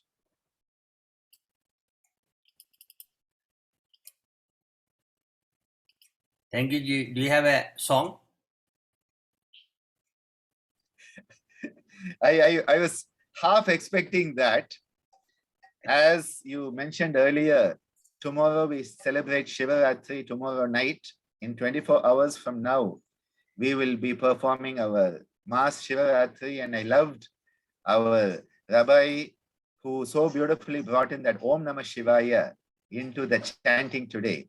And the most important part of that is Om Namah Shivaya, Om Namah Shivaya, Om Namah Shivaya, Om Namah Shivaya, Om Namah Shivaya, Om Namah Shivaya, Om Namah Shivaya, Om Namah Shivaya, Shiva Shiva Shiva Shiva Shiva Shivaya, Shiva Shiva Shiva Shiva Shiva Shivaya, Shiva Shiva Shiva Shiva Shiva Shivaya, Shiva Shiva Shiva Shiva Shiva Shivaya, Om Namah Shivaya, Om Namah Shivaya, Om Namah Shivaya, Om Namah Shivaya, Om Namah Shivaya, Om Namah Shivaya, Om Namah Shivaya, Om Namah Shivaya, Sada Sada Sada Sada Sada Shivaya, Sada Sada Sada Sada Sada Shivaya, Sada Sada Sada Sada Sada Shivaya,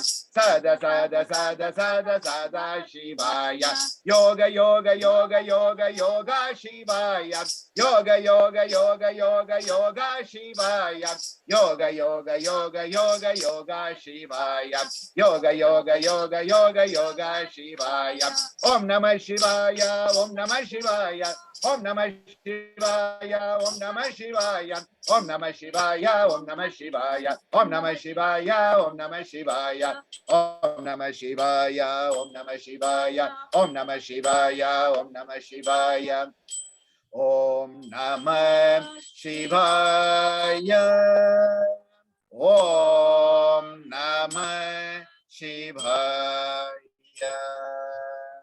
Om.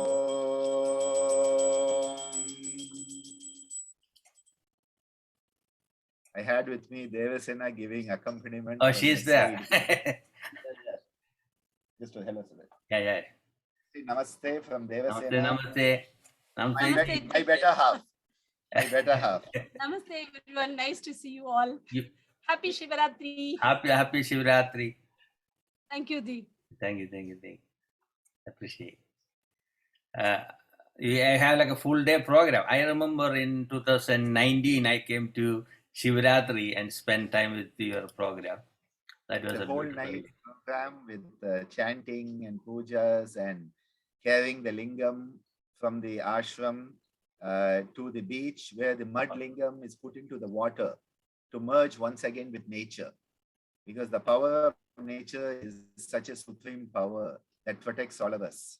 And it's a celebration of nature. That was an unexpected trip to your place. I was in Bangalore. I was supposed to fly back to Cochin. And I told him, I want to go to this place. No, well, thank you, Ji, for all of your support. I appreciate. Now I like to invite. Let me see. Okay, she's here. That is next guest of honor. That is Reverend Audrey Kitagawa, JD. She's the president and founder of the International Academy for Multicultural Cooperation, the president of the Light of Awareness International Spiritual Family, the chair of the Anti-Racism Initiative, and co-chair of the Gender Equality Working Group of the G20 Interfaith Forum, and the former advisor to the Office of the Special Representative of the Secretary General for Children and Armed Conflict at the United Nations. Moreover, she is the one of our leader at the URI, UN Circle, and is very active with the NGOs, and a lot of time I can ask her anytime. She guide me through different ways and educate, because they are senior people in the UN. I like to work with her. Wonderfully, she guides us. She's one of our mentors. Here is our Reverend Audrey Kitagawa, JD. Floor is for you. Hello, everyone, and welcome to this closing ceremony for World Interfaith Harmony Week. I express my deepest appreciation to Guru Dileepji for this invitation to speak about values and the environment. People encountering environmental perils face threats to person and property, and such perils can take a variety of forms, such as hurricanes, tornadoes, flooding, contaminated water supplies, poor air quality, and toxic chemicals. In Resources for the Future, a blog posting indicated that the impacts of the long-term trends toward a warming climate, more air pollution, biodiversity loss, and water scarcity are likely to fuel economic and social discontent and possibly upheaval, as we are seeing play before our very eyes today. Worsening air pollution from forest burning, agricultural waste incineration, urbanization, and rapid industrialization with increasing public awareness might drive protests against authorities, such as those recently happening in other countries. Accelerating biodiversity and species loss driven by pollution, warming, unsustainable fishing, and acidifying oceans will jeopardize vital ecosystems that support critical human systems. Recent estimates suggest that the current extinction rate is 100 to 1,000 times the natural extinction rate. Water scarcity, compounded by gaps in cooperative management agreements for nearly half of the world's international river basins, and new unilateral dam development are likely to heighten tension between countries. The Columbia Climate School, Climate, Earth, and Society, in an article, How Religion Influences Our Relationship with the Environment by Skrbek, Desherbin, and Adamo, pointed out in that recent study, it really looked into the role of religion in shaping human behavior.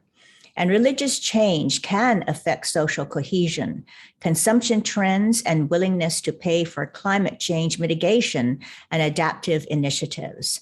Our findings indicate that religious affiliation relates to greenhouse gas emissions, energy use, and gross domestic product on a global scale. So countries with more emissions and greater GDP tend to be less religious, have less population growth, and to be better prepared for environmental challenges. And this is a very fascinating study. Conversely, countries with a greater proportion of religiously affiliated tend to have younger populations, higher environmental risks, lower GDP, and lower preparedness levels. As a marker of identity that transcends national borders, religion influences many environmentally relevant behaviors. Thus, understanding its key role in tackling the environment is important. Basically, they found that nations whose inhabitants are less religious tend to use more resources and produce more emissions. And because they are better prepared, however, for the resulting challenges, they also tend to be wealthier. On the other hand, nations whose populations are more religious tend to use fewer resources, yet at the same time, they have less capacity to meet environmental challenges and are subject to more adverse outcomes, in part due to their high levels of poverty and continuing population growth. A key aim of the study was to assess the religious composition of those subjects to environment changes and how gaining and understanding can help to craft environmental policies that are more effective in fighting climate change. And this aspect is especially relevant in the poorest nations of the world, where close to 100% of the population ascribes to a religion, and where religion plays a very important role in providing basic services and social cohesion. Further, the study looked into the role of religion in shaping human behavior. And religious change can affect social cohesion, consumption trends, and willingness to pay for climate change mitigation or adaptive initiatives. And their findings indicate that religious affiliation relates to greenhouse gas emissions, energy use, and gross domestic product on a global scale. So countries with more emissions and greater GDP tend to be less religious, have less population growth, and are better prepared for environmental challenges. Conversely, countries with a proportion of religious affiliated people tend to have younger populations, higher environmental risks, lower GDP, and lower preparedness levels.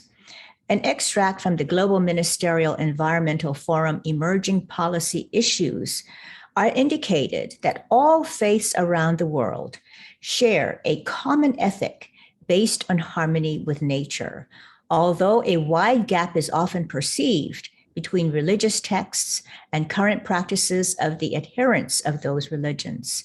And there is a close relationship between religion and the environment. Religion has had major positive influence on the environment, and the root causes of global environmental degradation are embedded in social and economic problems such as pervasive poverty, unsustainable patterns of production and consumption, inequity in distribution of wealth, and debt burden. It further emphasizes that success in combating environmental degradation is dependent on the full participation of all sectors in society, an awareness and an educated population, respect for ethical and spiritual values and cultural diversity, and protection of indigenous knowledge. So the role of indigenous people and their sacred traditions and practices, their cohesive relationship with nature is very, very important. And we will see the rise and prominence of sacred traditional indigenous practices coming more and more to the forefront of our consciousness. Environmental ethics may be defined as a set of norms describing how humans should behave toward nature and its resources. And such norms are often based on a moral attitude revolving around what is perceived as good or bad. And the environmental crisis facing humanity is deeply rooted in a complex web of economic, social, and cultural factors, as well as belief systems, social attitudes, and perceptions. All human beings are inextricably connected to the earth, and we depend on it to sustain every aspect of our lives. Indigenous peoples from around the world know this connection and hold it sacred, and they do understand man's role as caretaker of the earth, and that we cannot indiscriminately partake of Earth's bounty without caring for it, nurturing it, and preserving it for future generations. They care for it because they respect it, are grateful to it, and love it. There is a profound wisdom in Indigenous traditions, and when you respect, appreciate, and love something, you will care for it. Changing indifference to caring starts with cultivating respect, gratitude, and love in each person's heart. Therefore, each person has incredible responsibility, significant responsibility to be able to care for the earth and to really examine how we are living our everyday lives. And the progress is impossible without change. A very wise person by the name of George Bernard Shaw said, and those who cannot change their minds cannot change anything. Therefore, we have to be open and receptive to the dilation of our thought processes and the enculturation of our attitudes and behaviors to ensure that how we live our lives, the values that we embrace, and the recognition of ourselves as spiritual beings would be coherent with caring for the earth, because we are a species in the hugely biodiverse world that we live in. And our survival depends on our cooperation, our caring for each other and all of living beings and the earth. So I want to thank you, Guru Dileepji, for this opportunity again to share. And thank you for having these wonderful convenings to help us to always remember that our purpose in life as spiritual beings is to live those values and be that expression of love, peace, harmony, and joy, as all of the great teachers have asked us to do. So thank you so much for this privilege to be with you and all of you today. Thank you. Thank you, dear Reverend Audrey Kitagawa, for your beautiful message. I love you brought this climate action on environmental issues. That's very important for us to think about. Even last week, you see how the war movement is moving, just blasting all the weapons. They don't have enough money to take care of people, and they won't listen each other, even though they are part of the UN. It's really not a good way to handle things in the world. You brought natural things. I know we all work together for a betterment for the world. Sooner or later, we have everything will change. We have a hope. Hope will make us to sustain. Thank you, Ji, for the beautiful message and support. Always you are part of our events. I appreciate your words. Thank you. Now I like to invite Sri Hiro Sakurai. Is the president of the Committee of Religious NGOs at the UN, where I serve as a secretary. Additionally, he is the Soka Gakka International Organization's NGO representative at the UN, taking care of the UN affairs. I'm just looking for him. Hiro, my beloved brother, floor is for you. Thank you, Guruji, for inviting us to the closing ceremony of the World Interfaith Festival. First, I also want to mention, Guruji, your deep commitment to the World Interfaith Harmony Week. You have organized nearly 40 programs this month, which is more than one event per day. It's an incredible commitment, and I deeply, deeply appreciate your leadership. The World Interfaith Harmony Week was conceived to promote a culture of peace and nonviolence. The UN General Assembly resolution reads, recognizing that the moral imperatives of all religions, convictions, and beliefs call for peace, tolerance, and mutual understanding, and reaffirms that mutual understanding and interreligious dialogue constitute important dimensions of a culture of peace. How relevant it is now, how necessary and how critical it is now. I first and foremost pray for the people of Ukraine and those who are suffering elsewhere to be absolutely safe and protected, and for immediate ceasefire and the restoration of safety and peace to the people. No military force could bring peace. Fighting knows no end. Force doesn't resolve anything. We must find the courage to engage in dialogue. That is when humanity truly triumphs. Hernando Calderon Sol, who became president of El Salvador after 12 long years of civil war, said, quote, what we seek from the bottom of our hearts is a culture of peace. It is a philosophy that treasures tolerance, human rights, and cultural values.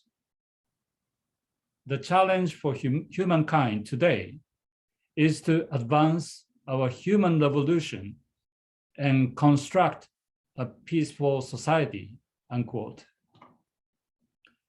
So the only path to peace is for human beings to change our way of thinking ourselves. And to do so, the role of education is enormous. As it's recognized in the UN resolution, the Declaration and Program of Action on a Culture of Peace, as the first of the 8 action areas. Education must cultivate the wisdom to reject and resist violence in all its forms. It must foster people who intuitively understand and know in their minds, in their hearts, with their entire being, the irreplaceable value of human beings and the natural world. Such education embodies the timeless struggle of human civilization to create a surest path to peace. Thank you so much. Thank you, Hero, for your wonderful message. And you are always available when I call you last minute. You know, we had, this is the 39th program which I organized, and the evening program will be the 40th event, and I had 10 other partnership events. Actually, this month was full of interfaith and spiritual, music, dance, even food. It was very enjoyable one. So let us see how much we can do for the UN NGO community. We all work together as usual, work hard. Upcoming years, more and more, we need the change in the world. Thank you for your leadership and our CR NGOs. Appreciate.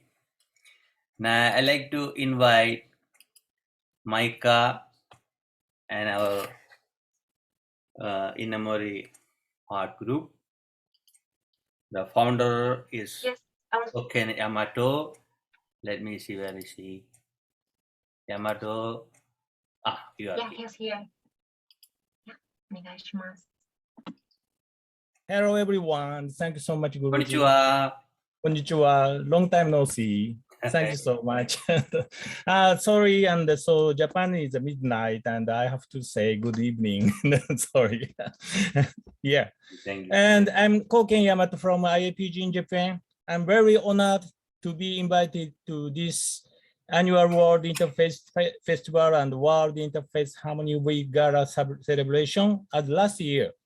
I'd like to thank you from the bottom of my heart and congratulations. I'd like to express my heartfelt respect and gratitude to you all for your work to unite the earth beyond all religions, nations, and races with your prayers for love and peace. Thank you.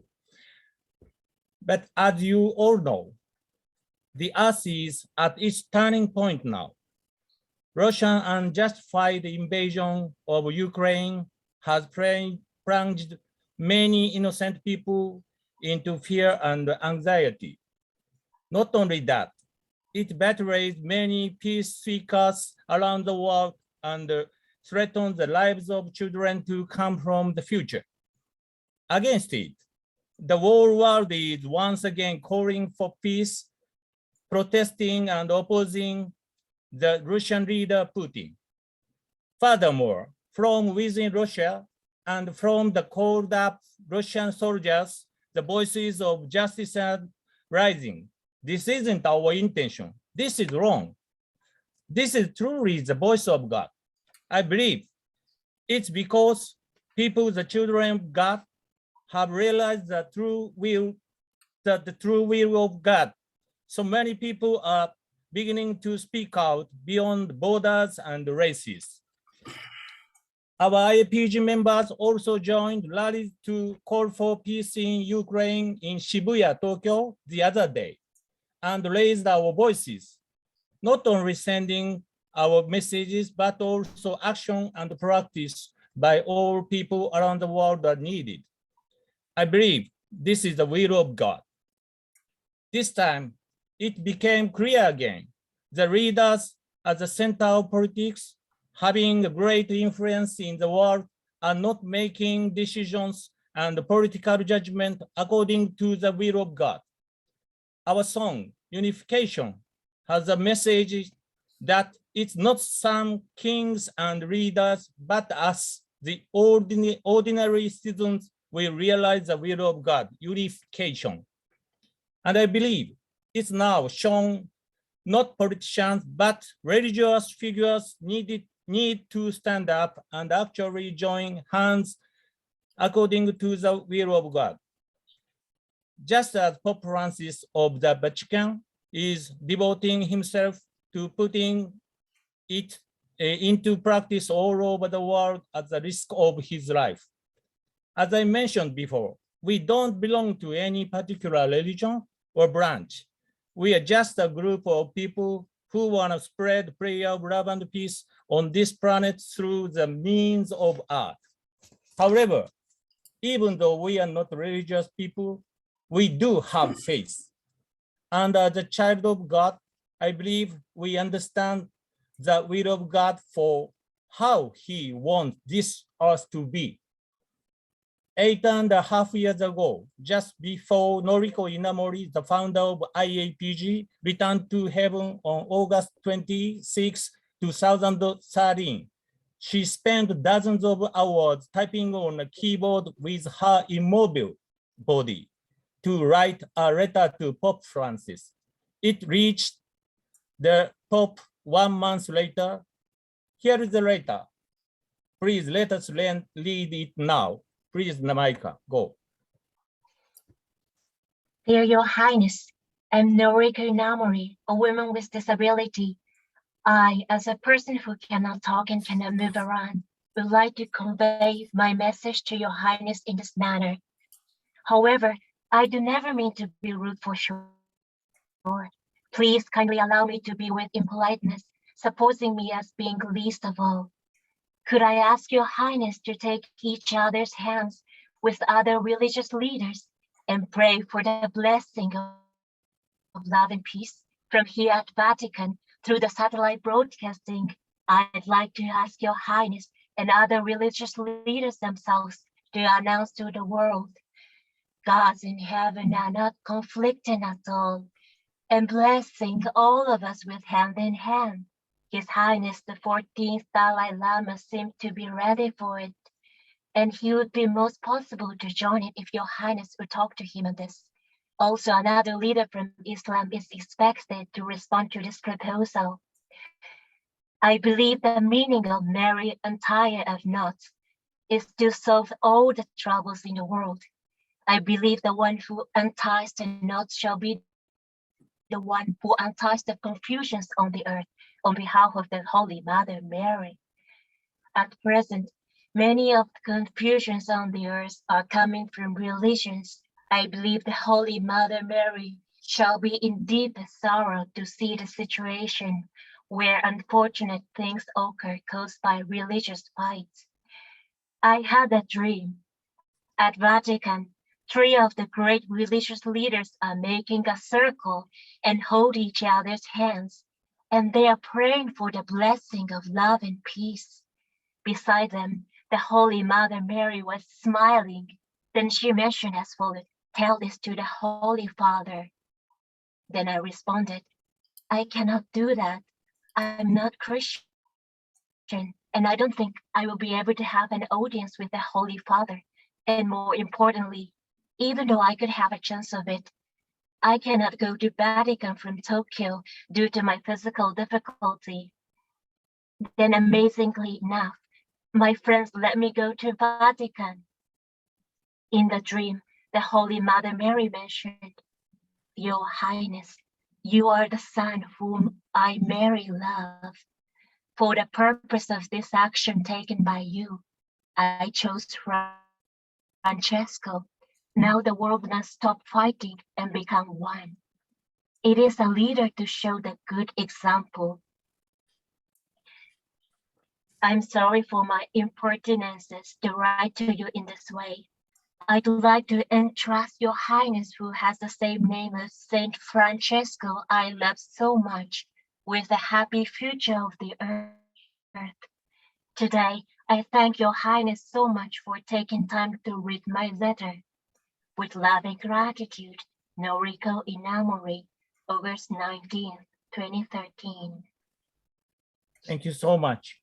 I strongly feel God is now awakening all the children of God living on this planet to our existence as one great family on the earth, and as the children of God created by only one God. I always strongly feel God is actually going to unite all religions, nations, and races as one.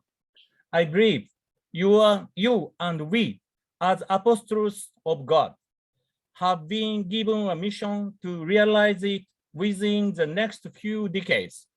Dear friends around the world, let's all work together to respond to the thoughts of God.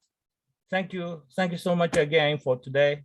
I hope you enjoy our works embedded our message. Thank you so much. Thank you, Yamato and Maika. You have the music coming.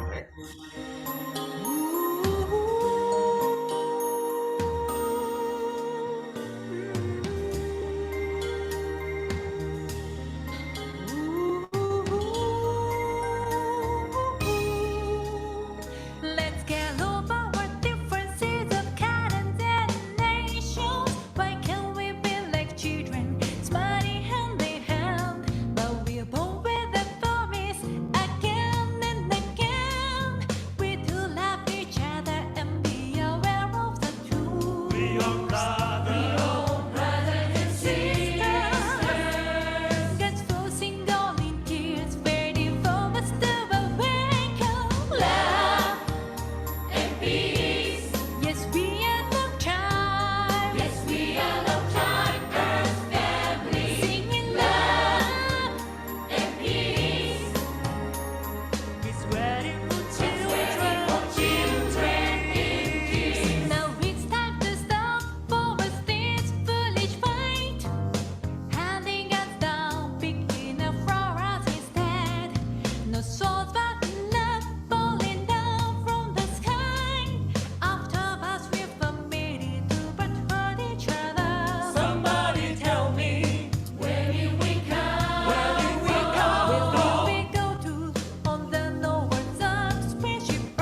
Just ready for us to awaken His love.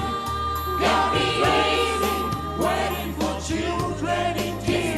This of time as family. Wake up, wake up, wake up.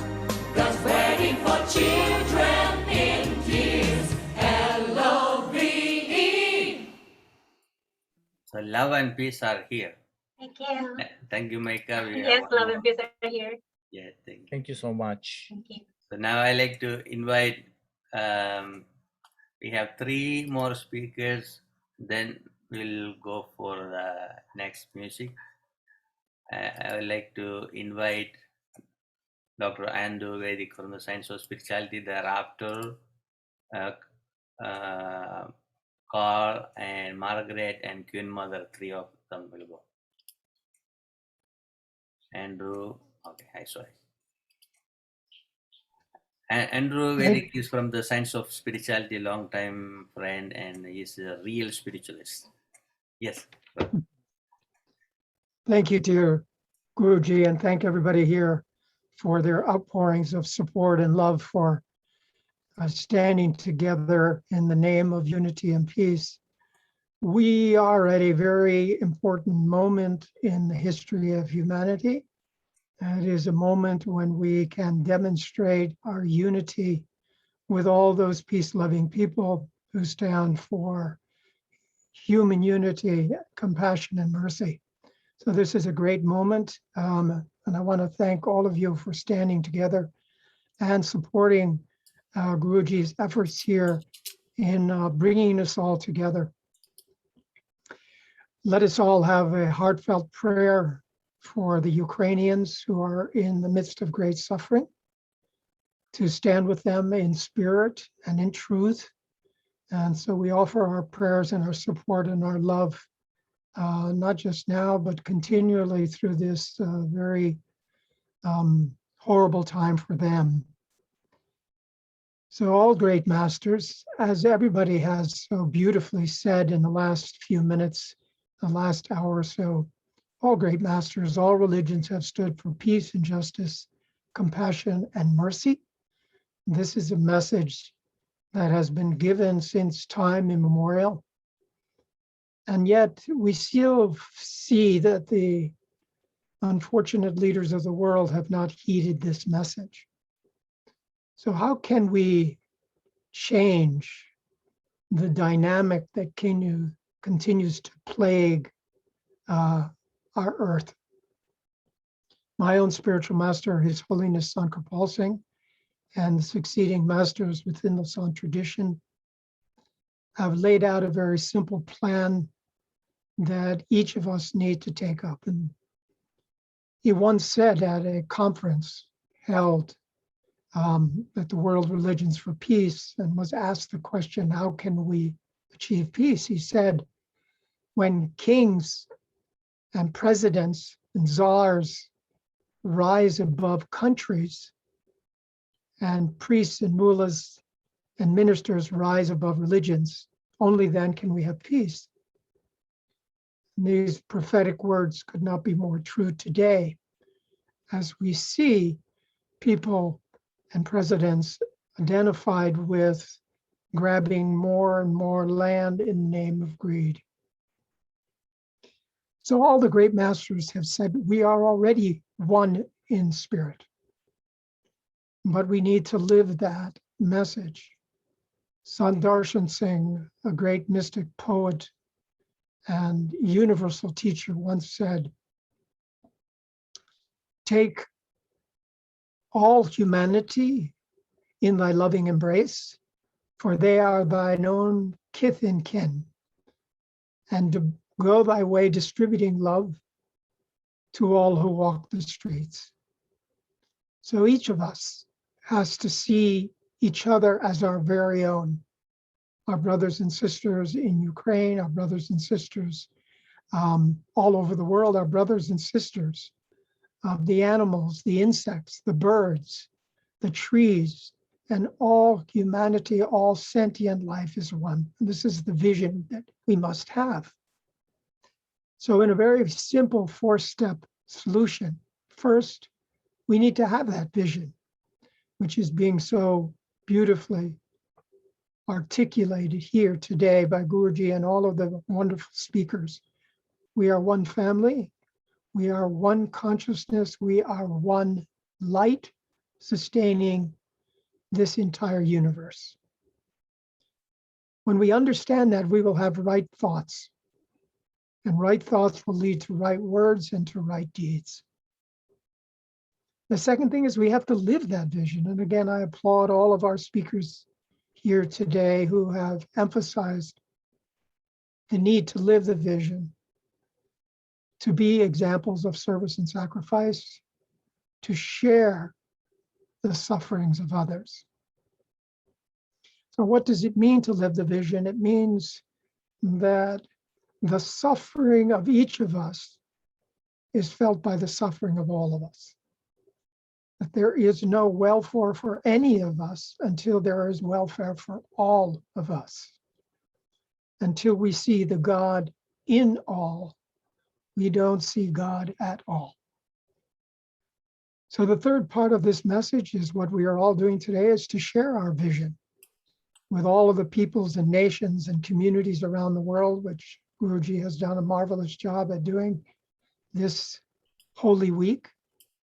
And lastly, to teach that vision by being an example of that in our daily lives.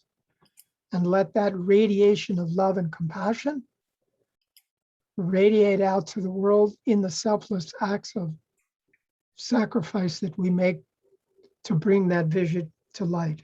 So once again, I congratulate everybody for being here today, for supporting this vision, for standing together in unity and in love, for being the brothers and sisters that we all need to be. And let this wonderful celebration continue as we cement our ties for unity. And lastly, let us not forget, that unity already exists. We've only forgotten it. So by developing spiritually, by seeing the light within ourselves through meditation and following the great master's words of all traditions, we can be the example and the living light that will unite us. So thank you, Guruji. Thank you all for joining us here today. It's been a wonderful celebration. And I hope that we can all maintain our faith and hope in humanity, that we can get through these difficult moments with renewed strength, renewed commitment to unity. Thank you, brothers and sisters, and thank you all. It's a great pleasure to be here.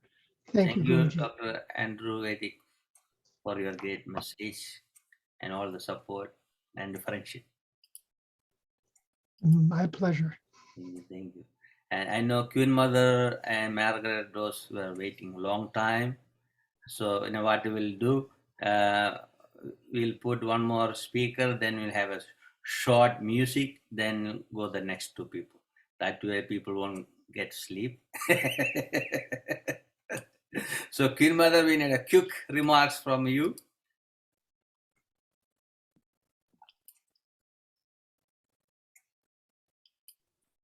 Can you hear Queen Yeah, Mother? yes, we can hear you. Yes. Thank you.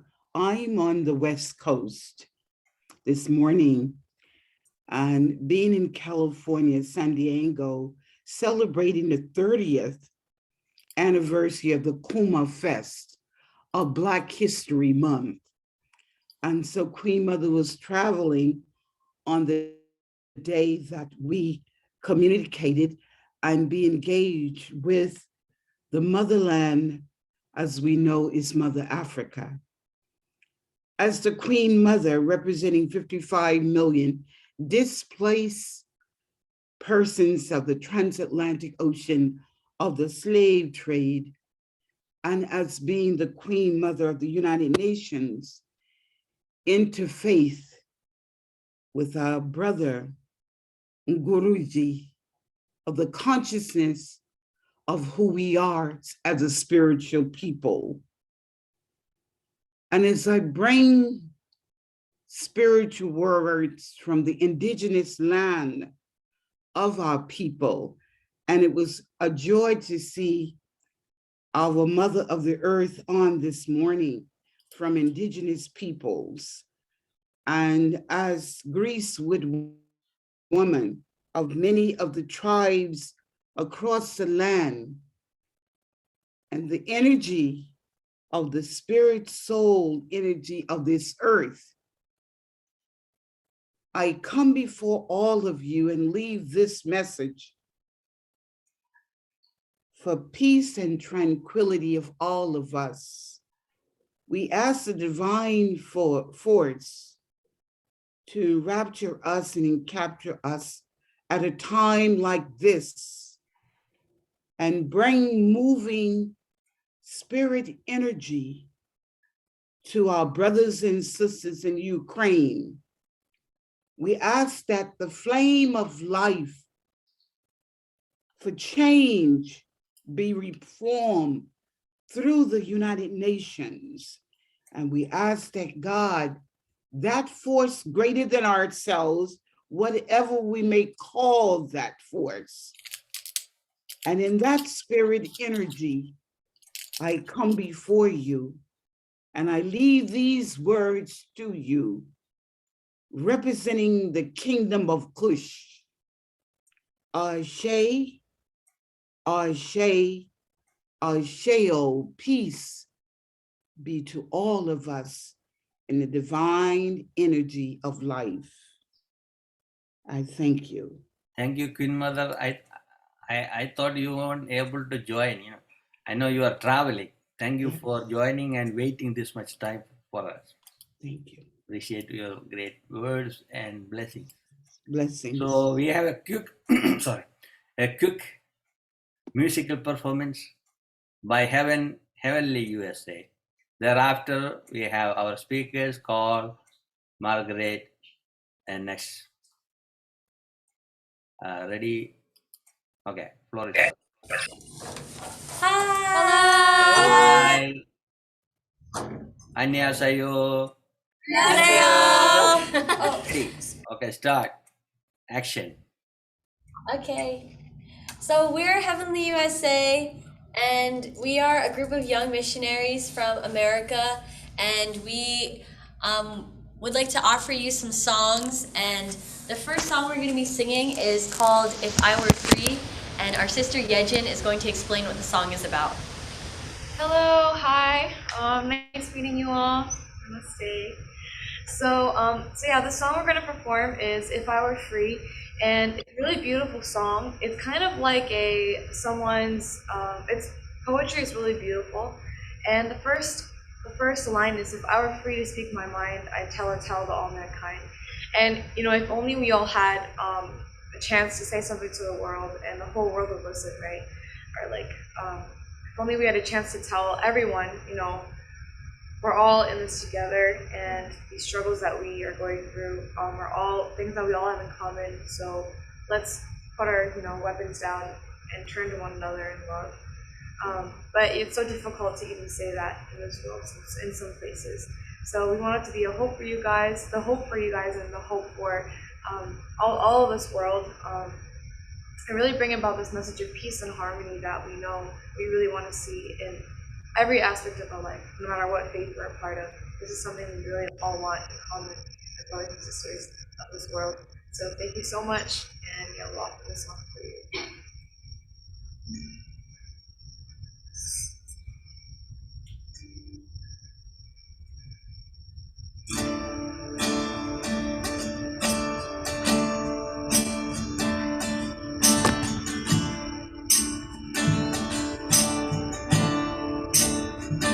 If I were free to speak my mind, I'd tell a tale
the Lord. That was a beautiful song. So just wait there. We have few more speakers, then you can do another one. Okay. I like to bring Margaret Rose first, then Carl. I know our chaplain also here, and the people from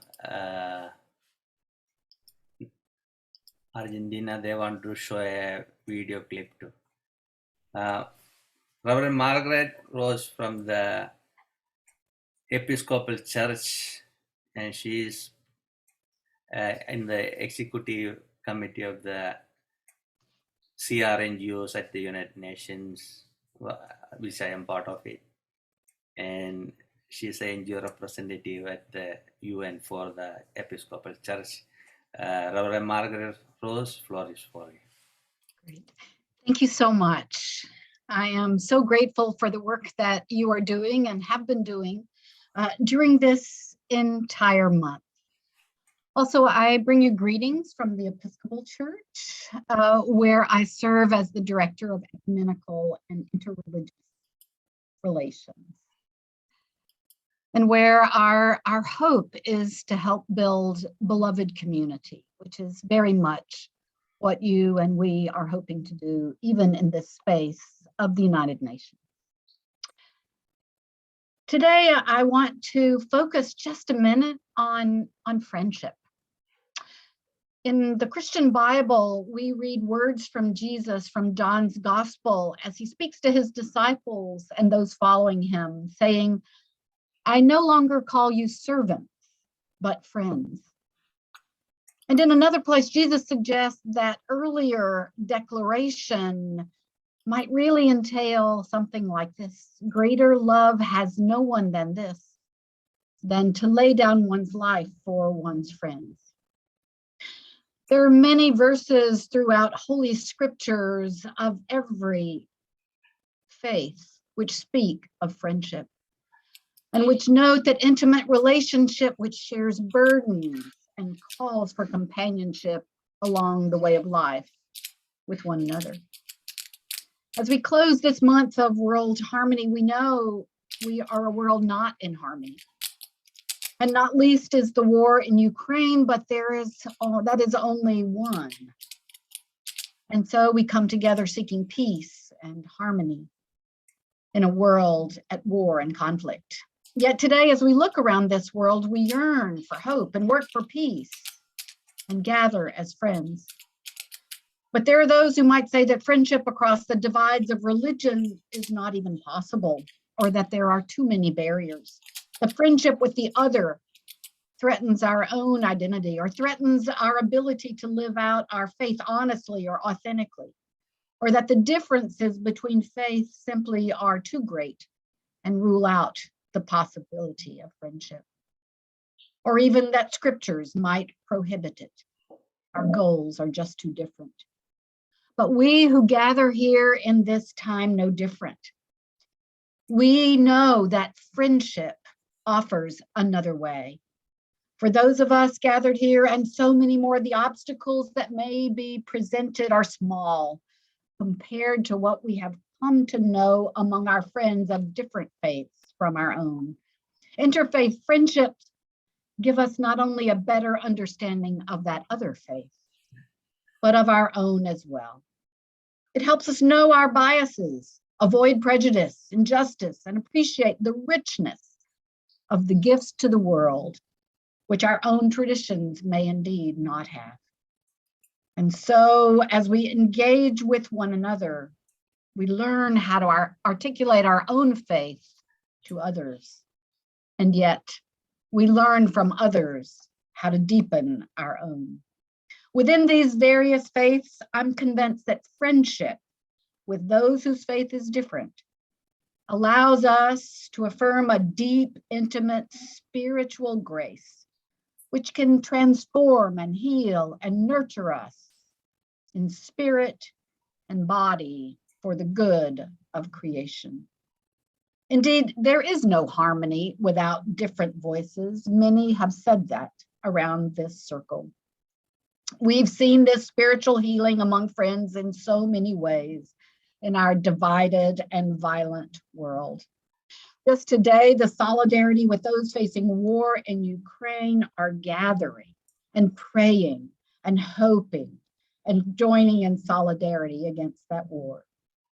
As Rabbi Charlie Walker of Beth Israel Synagogue, soon to be in North Carolina, said, "I will never stop welcoming the stranger, even when it may not feel safe." He noted his own friendships with those of other faiths who prayed with him and for him during the crisis of the hostage taking. He mentioned other situations which many of you know well, when there's been violence in places of worship, temples, mosques, synagogues, where times of danger came, members of other faiths sometimes would clasp hands and even surround the building so it would be safe. That is an expression of solidarity and friendship, which we are called toward. When the Tree of Life in Pittsburgh happened, friends from around the world gathered. The same is true in the synagogue in Poway in California, and you can name your own examples. We may be different in our faiths, but we are bound together by our suffering, and friendships among us help us to bear it. There's so much more we could do, but here is a start. Our friendship, our solidarity, our action in times of crisis show that we are one people, one human race, bound to all of creation. And so I close with a prayer, knowing that we need more harmony, more voices, and a source of power. Holy God, source and creator of all, love dwelling in the world, known through Holy Spirit.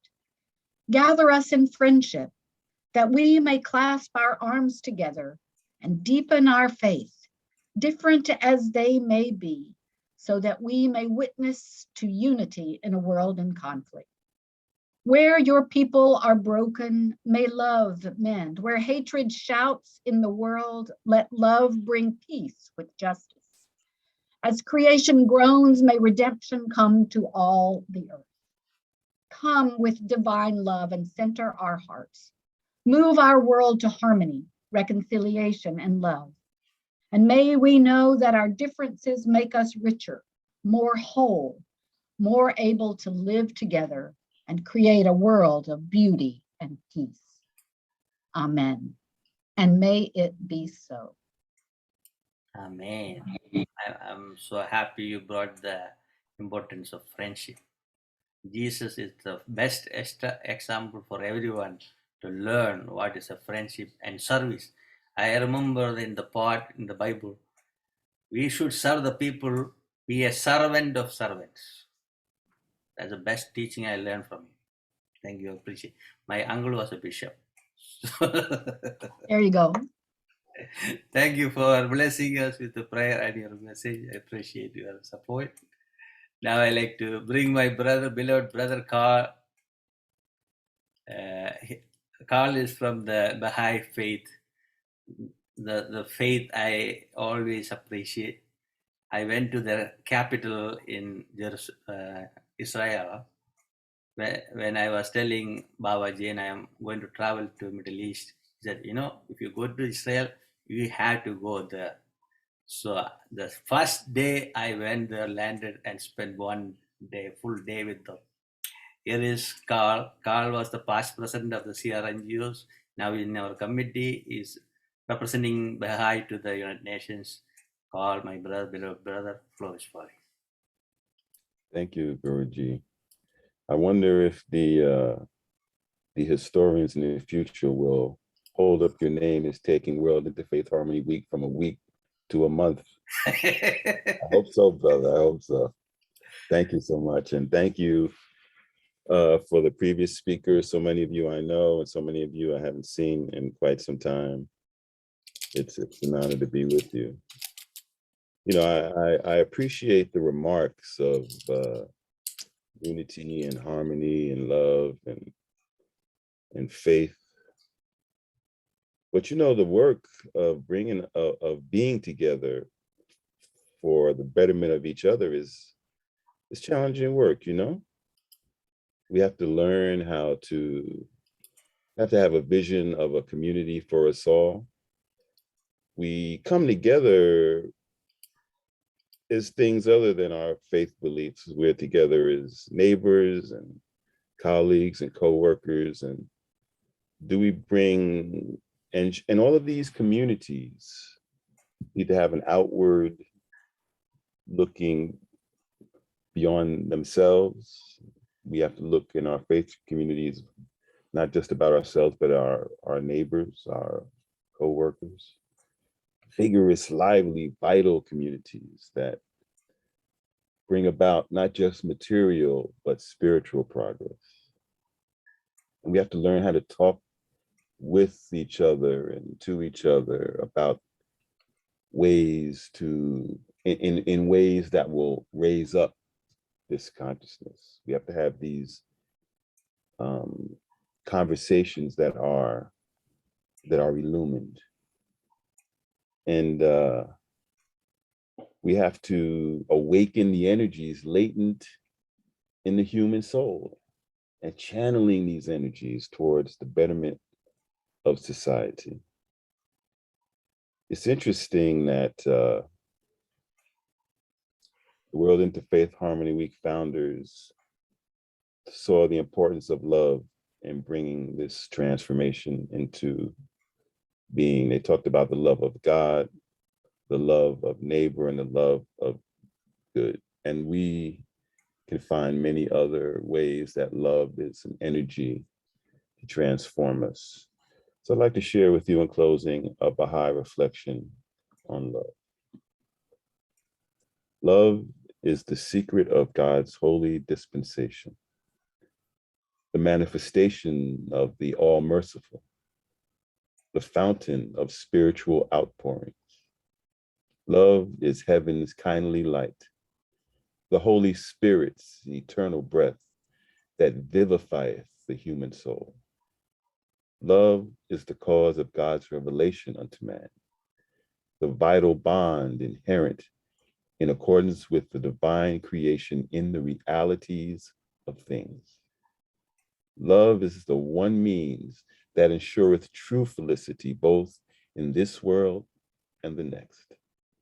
Love is the light that guideth in darkness, the living link that uniteth God with man, that assureth the progress of every illumined soul. Love is the great law, the most great law, that ruleth this mighty and heavenly cycle, the unique power that bindeth together the diverse elements of this material world with the supreme magnetic force that directeth the movements and the spheres in the celestial realms. Love revealeth with unfailing and limitless power the mysteries latent in the universe. Love is the spirit of life unto the adorned body of mankind, the establisher of true civilization in this mortal world, and the shedder of imperishable glory unto every high-aiming race and nation. So may we aim high with the power of love.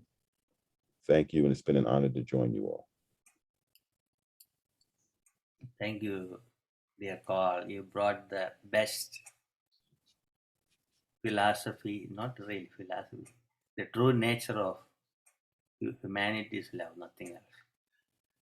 I remember Swami Boy used to tell us that begin the day with love, spend the day with love, fill the day with love, end the day with love. That's the way to God. Believe in that one. Beyond anything. I'm so happy that you brought that love point. We had a love song. Now we had a speech too. Thank you for waiting long time for your that's patience. We all have the patience.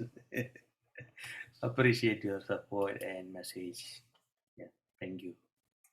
Love to work with you. Now I like to bring a song, then we'll invite our guest of honor. That is chaplain from the church center. Music is ready? Yes. Yes. Okay. Yes. Good morning, World family. Once again, we're gonna sing. This is how we would say. We're gonna sing "Love Is Born Anew." It's a song to our parent, our heavenly parent, God, who has been watching so closely this world for so long and is working for bringing everyone together, as well as to our ancestors, our parents, the generation that has been fighting for this dream of peace for so long, and us as children making this commitment to pursue love and to transform this world and the people towards us with love and turn the teardrops into smiles and through love. Love is born in me.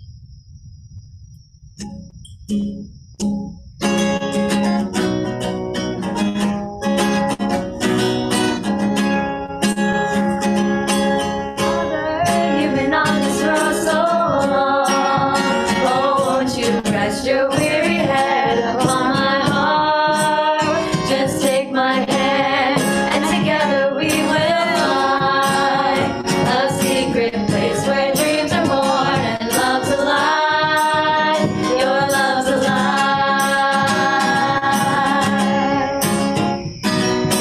Father, you're the rock that stands so strong.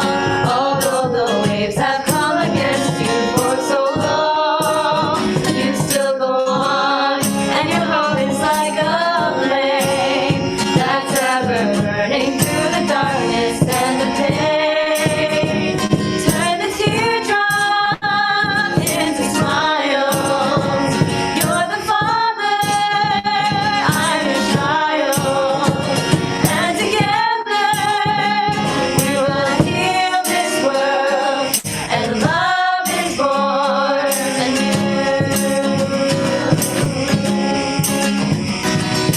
Father, you've been on this road so long. Oh, won't you rest your weary head upon my heart? Just take my hand, and together we will find a secret place where dreams are born and love alive. Your love alive. Mother, you're the rock that stands so strong. Although the waves have come against you for so long, you still go on, and your hope is like a flame that's ever burning through the darkness and the pain. Turn the teardrops into smiles. You're the Father, I'm your child. And together we will heal this world. Love is born anew. Turn the teardrops into smiles. You're the Father, I'm your child. And together we will heal this world, and love is born anew. Into smiles. You're the Father, I'm your child. And together we will heal this world, and love is born anew.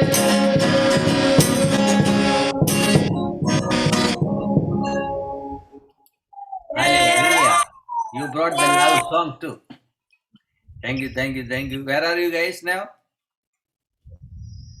We're in Chicago. We're in You're in Chicago. Chicago. That's a birthplace for all the interfaith activities through the Parliament of World Religion. Thank you, everyone. If you see Jasmine, Laru, just say hi. Okay. Yes, you too. Yeah, see you soon. Thank you. Now I like to invite my beloved sister, that's Reverend Dionne Boissiere. She's a chaplain of the UN Church Center for the United Nations. A long time friend. And I can approach to her anytime. It's like my real sister from India. She's not here, so I have another sister here. We did so many events, yoga events, interfaith events, Women's History Month events, on and on, so many events too. Whenever she called, I never say no. I make a time and go and be part of it. That is my beloved is Reverend Dionne Boissiere, flourish for you.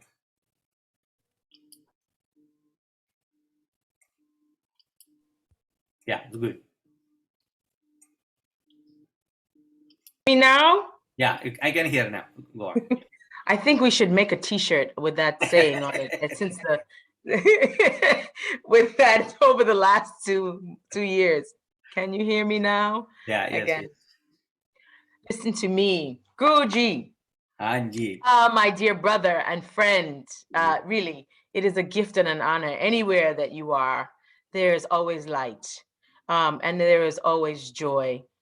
That group that was singing before is so amazing. Love the music that's there.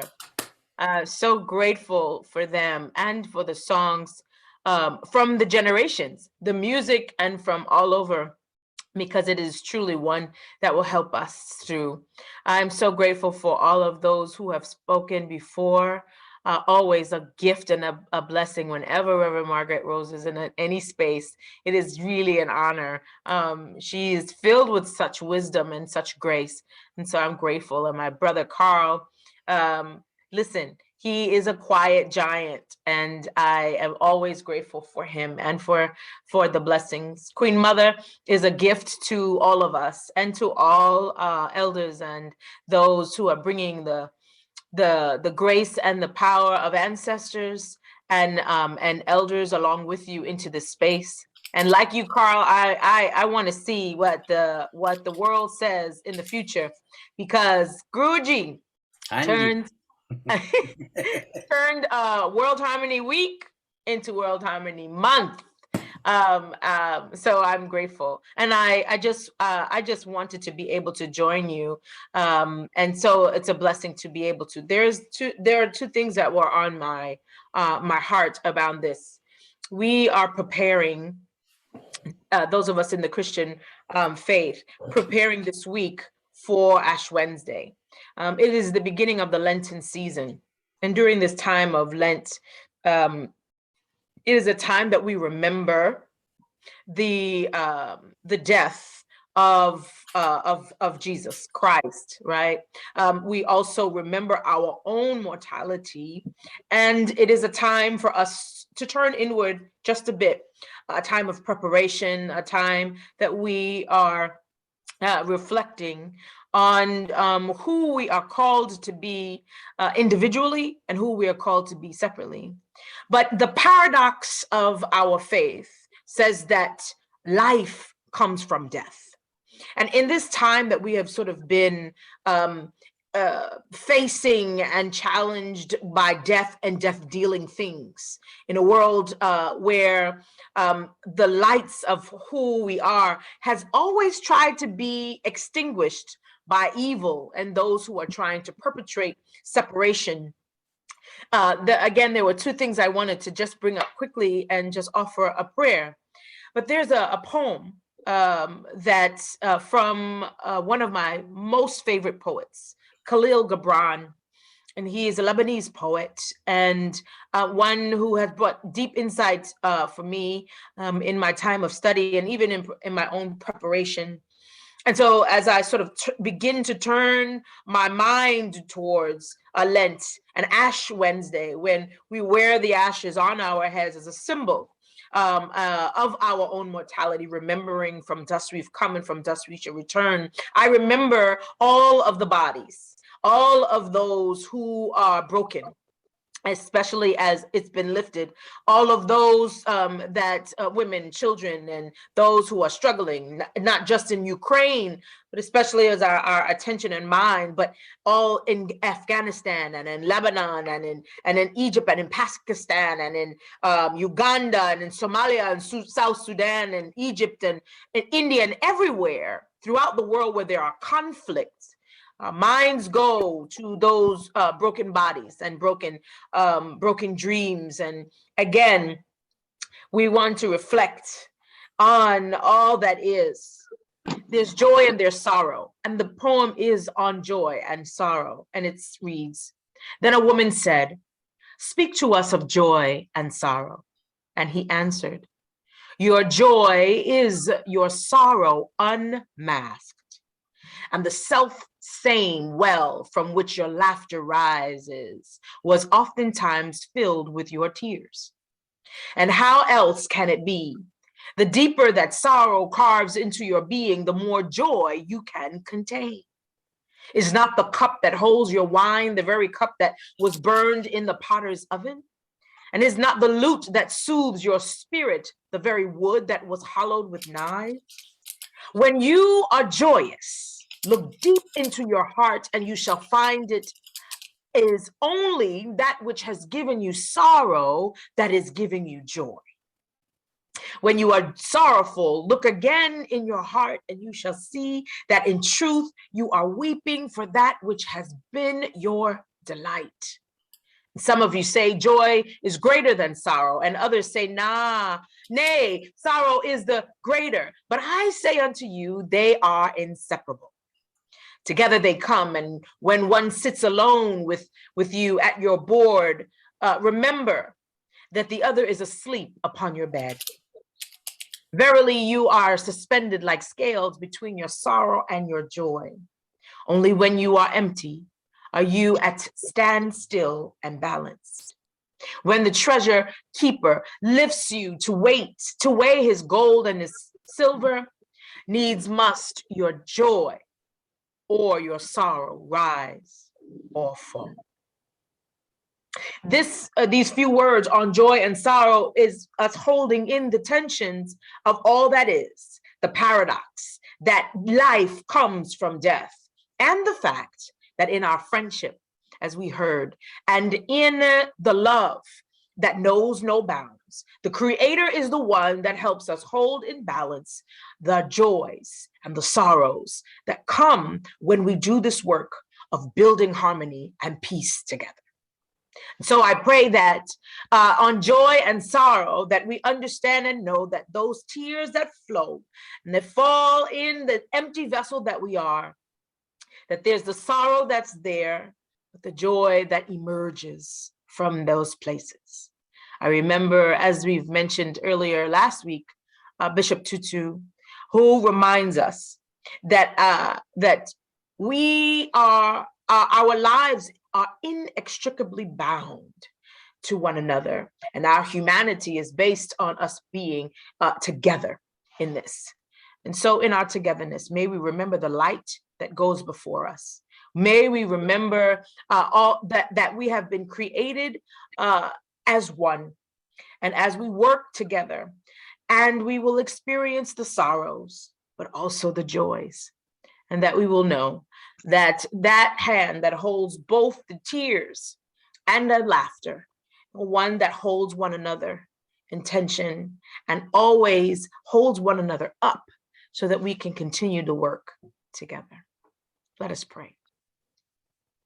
Most Holy One, you who holds our tears and knows every part of who we are. You know the sorrows and the pain that we may be feeling individually, the loss, the collective grief, the trauma that we have felt throughout generations. But I pray that you would also remind us of the joy that it is, that we can even feel through the Zoom room and through the times in which pandemics and pain and evil and strife, variance and violence have tried to keep us apart. We have had the opportunity to find joy even in those spaces. So as we hold them both together, we remember the words of the poet that says that joy is not greater than sorrow. They are inseparable. And so we will hold each other's hands as we continue to do the work that we have been called to, the work of building peace, the work of harmony, the work of justice, and the work of joy. It is in your many names that we do pray this prayer. We thank you in advance for the joys that lay ahead and the hands that will hold us, even in the sorrowful times, remembering that we go through together. Amen, Ashe, and amen. Hallelujah. You brought the spirit to the festival, Chaplain. That was a beautiful message and the prayer. I'm happy you are able to join. You had a really busy day today. So that is the spirit. You kept it for us. And I too will not say no when you call. Thank you so much, Chaplain, and see all that who are. church center, there's a history about me. Sami Bua, one day he asked me to wash the shell. I wash and give it to him. He said, no, you blow the shell. And I was a caretaker for him. I had to give him bath, cook food, clean the place. That's the way it was. And I blowed 3 times and he said, you do the work. And we had a celebration at the church center, first time. And our Minister of Labor, Minister of India came. He was, and Sami Bu was supposed to do the prayer sermon. So what he did, he said, no, today you do. That was in 2009. From that day onwards, I just keep his shawl wherever I go, travel with it. Sometimes immigration will stop me because it look like a bomb. They broke me everywhere. But that bomb shell is helping us, to create a unified sound, to think about all the indigenous people, all the culture they use the shell. So I try my best with that shell. Let us see, there's a great place. All can join at the UN Church Center. I hope this coming month for the Women's Day in celebration, one of the day, if we can do a prayer ceremony, that will be wonderful. I was talking to Reverend Dennis Cotto yesterday. He said, maybe talk to Chaplain, maybe we can do it. One of the day. Please think about it. Thank you, Chaplain, for your blessing. Now we are going to have our celebration. Shay Chaplain, Queen Mother had to say that. God go with you. Looking forward to seeing you on Women's Month. Blessings upon you. Ashe, Ashe, Ashe.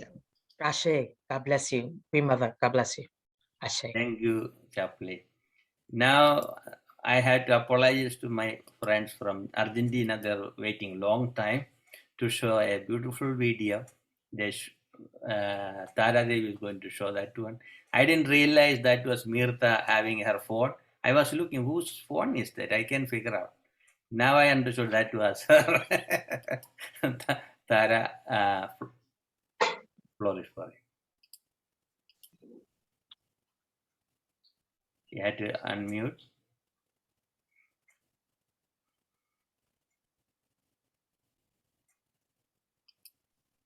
Yeah.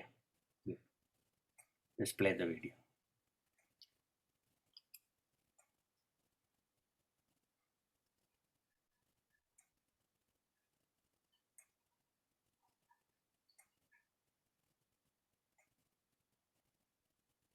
You had to open the video first in your computer.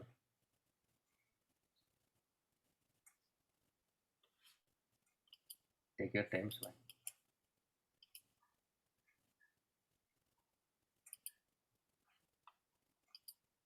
And see, okay.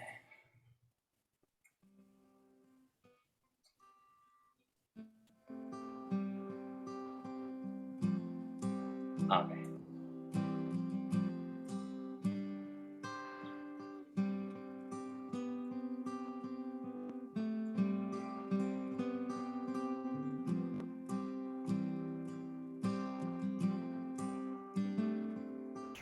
Dios está aquí.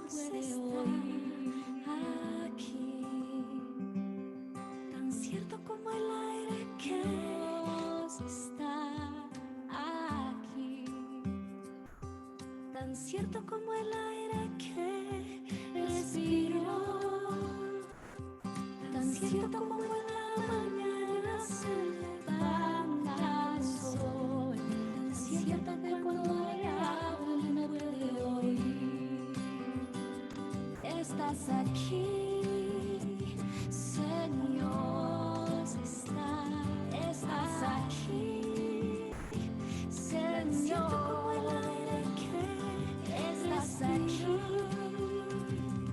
tan cierto como la mañana se siempre estás, es cierto que cuando le hablo me estás aquí, estás aquí. Estás aquí, estás aquí, estás aquí,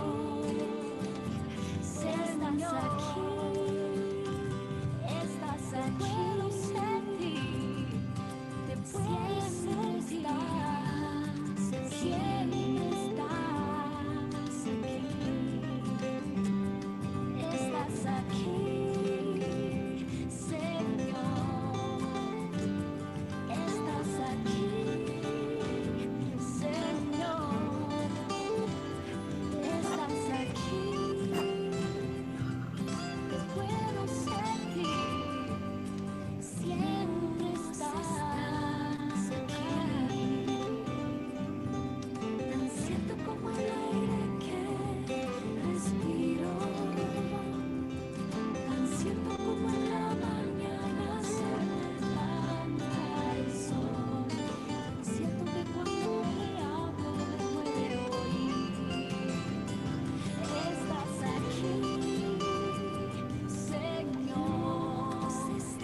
puedo sentir, te puedo sentir, siempre estás aquí, estás aquí,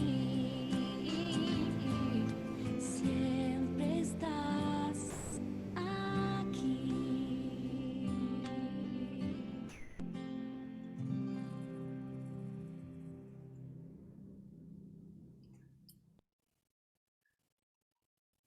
That was a beautiful one.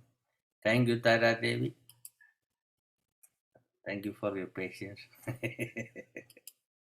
So now I like to invite Micah for the unification song. Okay, thank you, Guruji, and muchas gracias for Tara and every brothers and sisters all around the world. Thank you. Okay, so our last song is Unification. It tells everyone want to be united as one beyond all religions, nations, and races. So I hope you enjoy. Thank you. The new era is coming. Let's be unified. Unification for realization. It's in your heart, but you need your guts. Unification for realization. Not for a king, but for us to do. Over the differences, let's be one with love, with love and gratitude. Just sharing, making all our life forgiveness is all we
unification, realization, not for a king, but for us to do. Unification, harmonization, let's sound into space. Unification, that's aspiration, let's dance with one God. No more religions, no more nations, we all rest family. Flowers of this world, children of God, we are the stars. Love, relentless unification, for realization, it's in your heart, but you need your guts. Unification, for realization, not for a king, but for us to do. Unification, harmonization, let's sound into space. Unification, that's aspiration, heavenly horns are sounding now. Unification! That is good. Now we are. Thank you. Thank you. Let's go for unification all over the world. Thank you. That was good. What's the time in Japan now? It's 2:30 a.m. Thank you so much for waking, for us, not sleeping. So you need a good sleep. You have to work tomorrow, right? So sorry for making you. Thank you for your kindness. Thank you, Micah. Totally fine. Thank Yeah, you I'm to so all. happy to be here. Say hi to everyone in the team. Okay. Yes. Thank you. Yes, yes. Thank you, Guruji. Now, as usual, we have this Let There Be Peace on Earth in all of our interfaith and peace events that Michelle is going to sing that song. Thereafter, we'll have our open mic, those who are able to stay. Yes, Michelle, floor is for you. Thank you. A definite prayer and hopefully the resolution of all of our hard work and love and hope for this.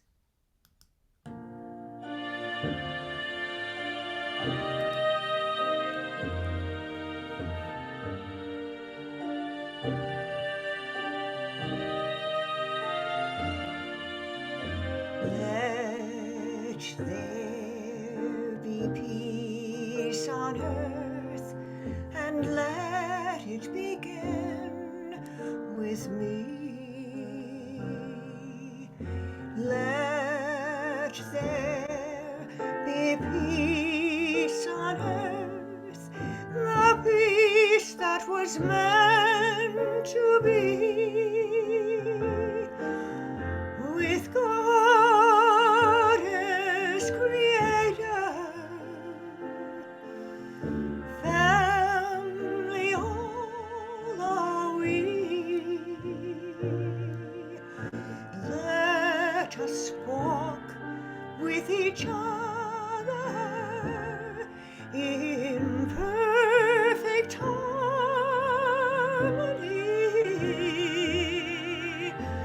Let peace begin with me. Let this be the moment now. With every step I take, let this be my solemn vow to take each moment and live each moment in peace and harmony. Let there be peace on earth, and let it begin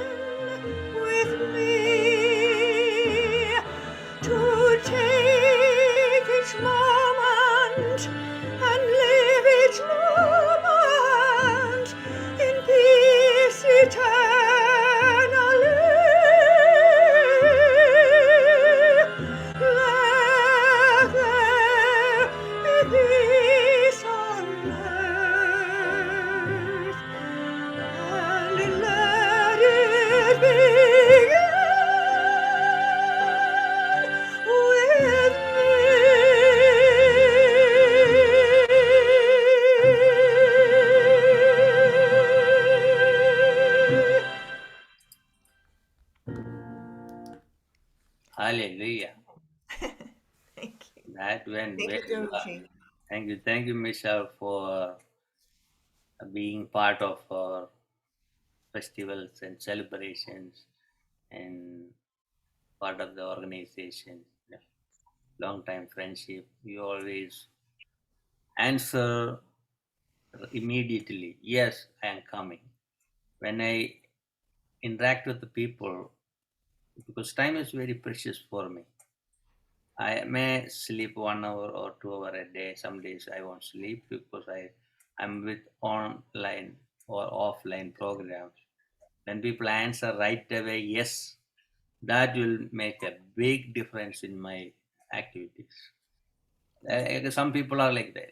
Even our speakers, grandmother, Patish, and all of the people are like that. So then I know these people are going to be in the program. Then I can invite other people in. Sometimes I send emails or leave a message with certain people. They never answer until the last day, and then make up a mess for the program. It delay things. And a lot of things are behind it. Maybe lack of experience. When you run a program, you know how stressful it is to conduct, coordinate. I'm the only person sitting here running the show, controlling and connecting all the stuff. I like other people to come and do work, leading position. Then I see some issues will happen. So especially the final programs, I want to run it, and to make sure all of my friends are comfortable when they come. People from different culture, countries. I'm so happy we had a beautiful event today. We didn't run that late according to some other events. We are pretty good, but still around 15 minutes late. But that's fine. And we have open mic, so we keep it open. Thank you, Michelle, for your wonderful songs and Thank you, Guruji. spiritual friendship. Thank you. Now we are going to open our usual open mic. And some of the people already be part of this event for a month. Every day they come, we create their dialogues, or they moderate or partner, they arrange some speakers, performers. Especially I want to say Dr. Rami Alapo and TK Nagagaki, and Jordana is there, Chris is there, and Queen Mother was there so many times, and some of the people from Argentina, Mirta Pardo, Maria, Tara, Isabel, and Toyin, Gandhi King group. Then Jaspir Bhatia, Imam Arif, then who Massimo, yes, Massimo, Reverend Massimo, there's so many programs. Peace Light every day. Richard spoke so many times. And Noreen from Pakistan is here. Winnie Power is here. Ajarya Biramananda from Andhra organization here. Divya Prava, it's a night in India, and still she's here. That's the best part. Jamie from Kerala is here. And I am missing somebody. I cannot see everybody. So I'll ask everyone make a very short comment, because evening we have another program. I'll ask Dr. Remy to start.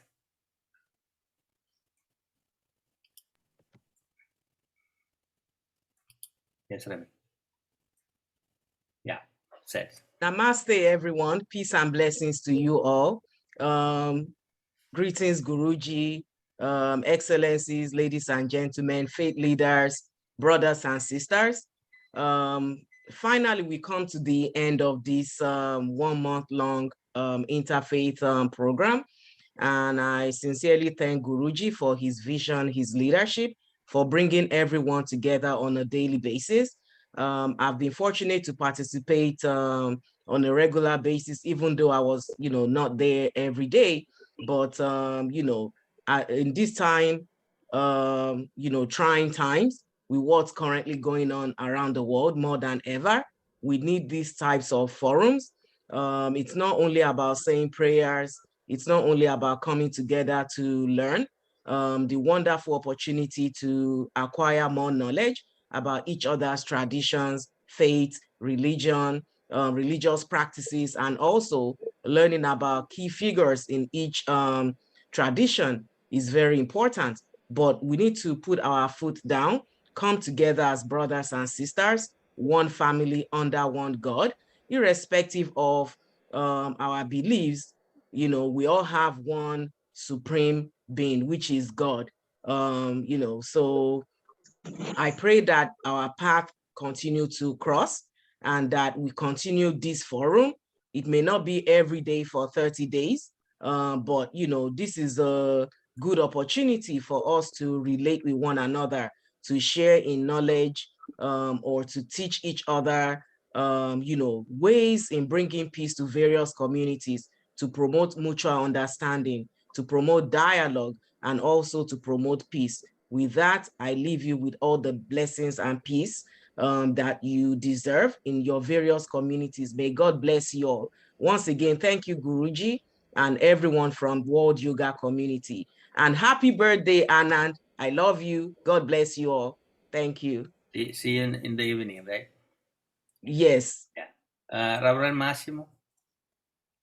Hello to everybody. It was a really pleasure to stay with you and with all the people that I met, and I knew new people. I knew new people that enriched me a lot, really a lot. I enjoy so much.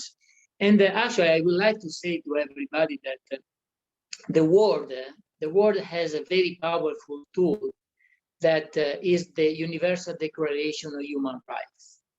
And I firmly believe if this tool, this article will be taught in every single school, starting from the first grade, we will have a new generation that are driven by tolerance, by respect. And unfortunately, the human rights are not taught in any schools in the world, actually, very, very little, And me and Guru, we set there this dream to have the human rights taught in schools, and that is a great dream. And I think that we can, many other people can join in this common, dream, and to approach really to change the behavior of the new generation, with the teaching of the Universal Declaration of Human Rights. And I would like to end my short speech with, again, the aims of the Scientology as a religion, as it was written by Helen Naba in 1965. A civilization without insanity, without criminals, and without war, where the able can prosper and honest beings can have rights, and where man is free to rise to greater heights, are the aims of Scientology. Thank you very much, Guru. We will work together for sure. Massimo. I'd like to invite the Divya Prabha Mataji from India.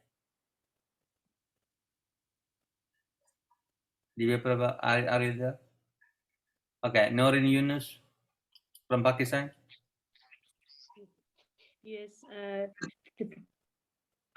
thank you for inviting me. And first, I want to pray for all event and all members.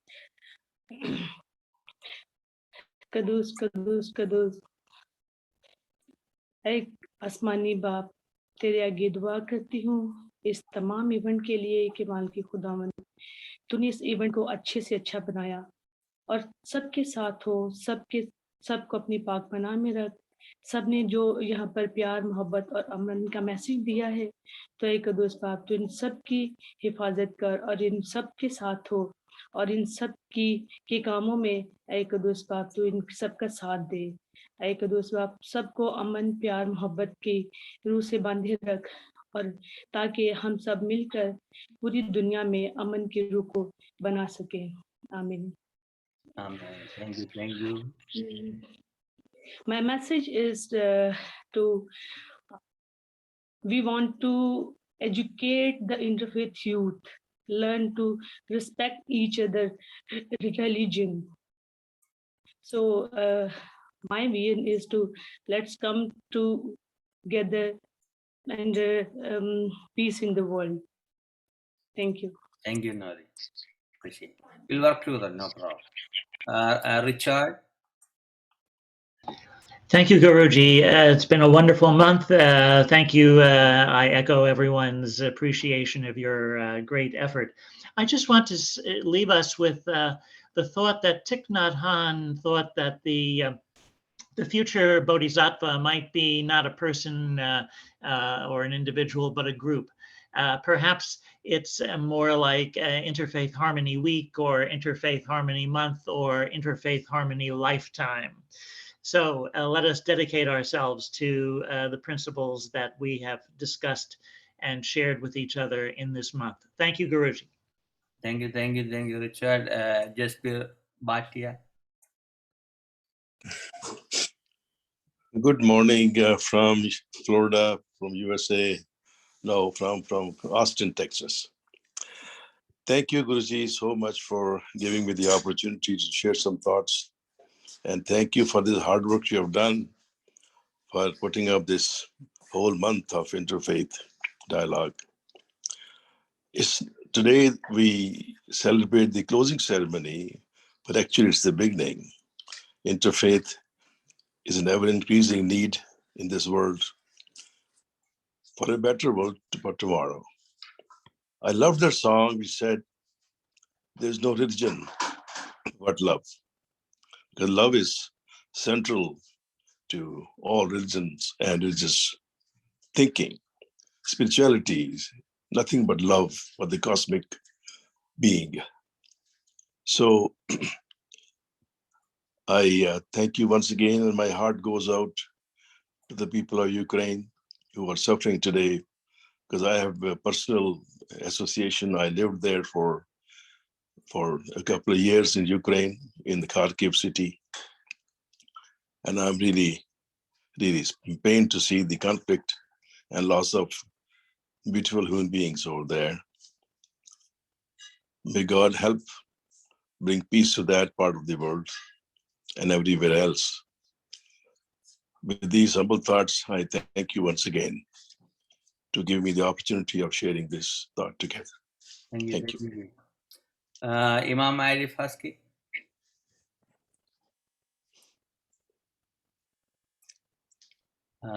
Lindy from Gandhi King season. Greetings, Guruji, and congratulations on an amazing month of programming. Thank you for all your hard work on this and for always including your colleagues at Gandhi King. We'd like to invite everyone.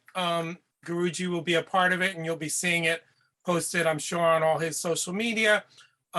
Monday, March 21st, we'll be doing we'll be doing a season for nonviolence across cultures and faiths, which Guruji will be a part of the panel again, and several others who you've probably seen this month. And on April 4th, we'll be doing the annual culminating event, the 25th annual Gandhi King Season for Nonviolence, where there'll be music and singing, and Dr. Gandhi, Mahatma Gandhi's grandson, will be the keynote speaker this year, one of the founders of the Gandhi King Season for Nonviolence. So we're hoping you all will spread the word, and we sure you will, and will be joining us and participating. And if you want to get involved, just please send us an email, gandhikingsfn@gmail.com, and you can get in touch with us through Guruji, who is a valued member of the Organizing and Planning Committee. Again, congratulations. It's amazing what you have done this month, Guruji. Thank you, my brother. Much love. Yes. Yep. Mirta Bado from Argentina. Yes, I am very sure because you are so, I see you so tired. First of all, I'm not waiting, I'm enjoying all the showing. And I want to close sharing with you the letter of our song in English. No, the letter says, God is always here. so truly as the breath I have, so truly as the sun shines every day, so truly that I can speak and he can hear me. That is the letter of the song we use. Dios está aquí, tan cierto como el aire que respiro, tan cierto como la mañana brilla el sol, tan cierto como que le hablo y él me puede oír. From my deep light, dear Guruji, I say you, thank you very much. You know, body main, I might say, from that part of myself, my deep light, I say you, thank you very much. Congrats. Many, many people say you congrats, but well, I am one more that say you congrats. Congrats to everyone. Thank you, everyone. Blessings to everyone. Thank you, thank you. Thank you, Michelle. I know you had to leave. Yeah, we'll be in touch. See you in the evening. Bye. Then Maria from Argentina. Well, of course, I want to thank you for this hard job you did the whole month, and also our congratulations, and stress the importance of these meetings. You know, they are so inspiring for everyone to get new ideas and to continue struggling to educate our children to become better global citizens into oneness and cherish diversity. It's so important so we can reach peace on earth. Thank you. Namaste. Thank you, Maria. Gracias. So now those who are part of the Valley community in Argentina, you can see how we do things here. So you can implement those things in Argentina and other parts of South America.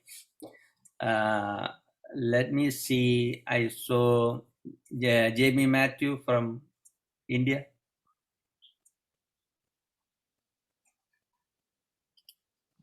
Yeah, you're set.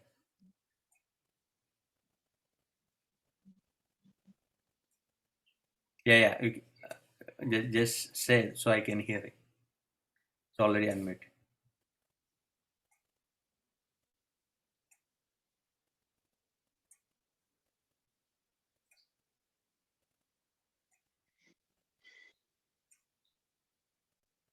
Is there any sound problem? Or you may have to put the sound high.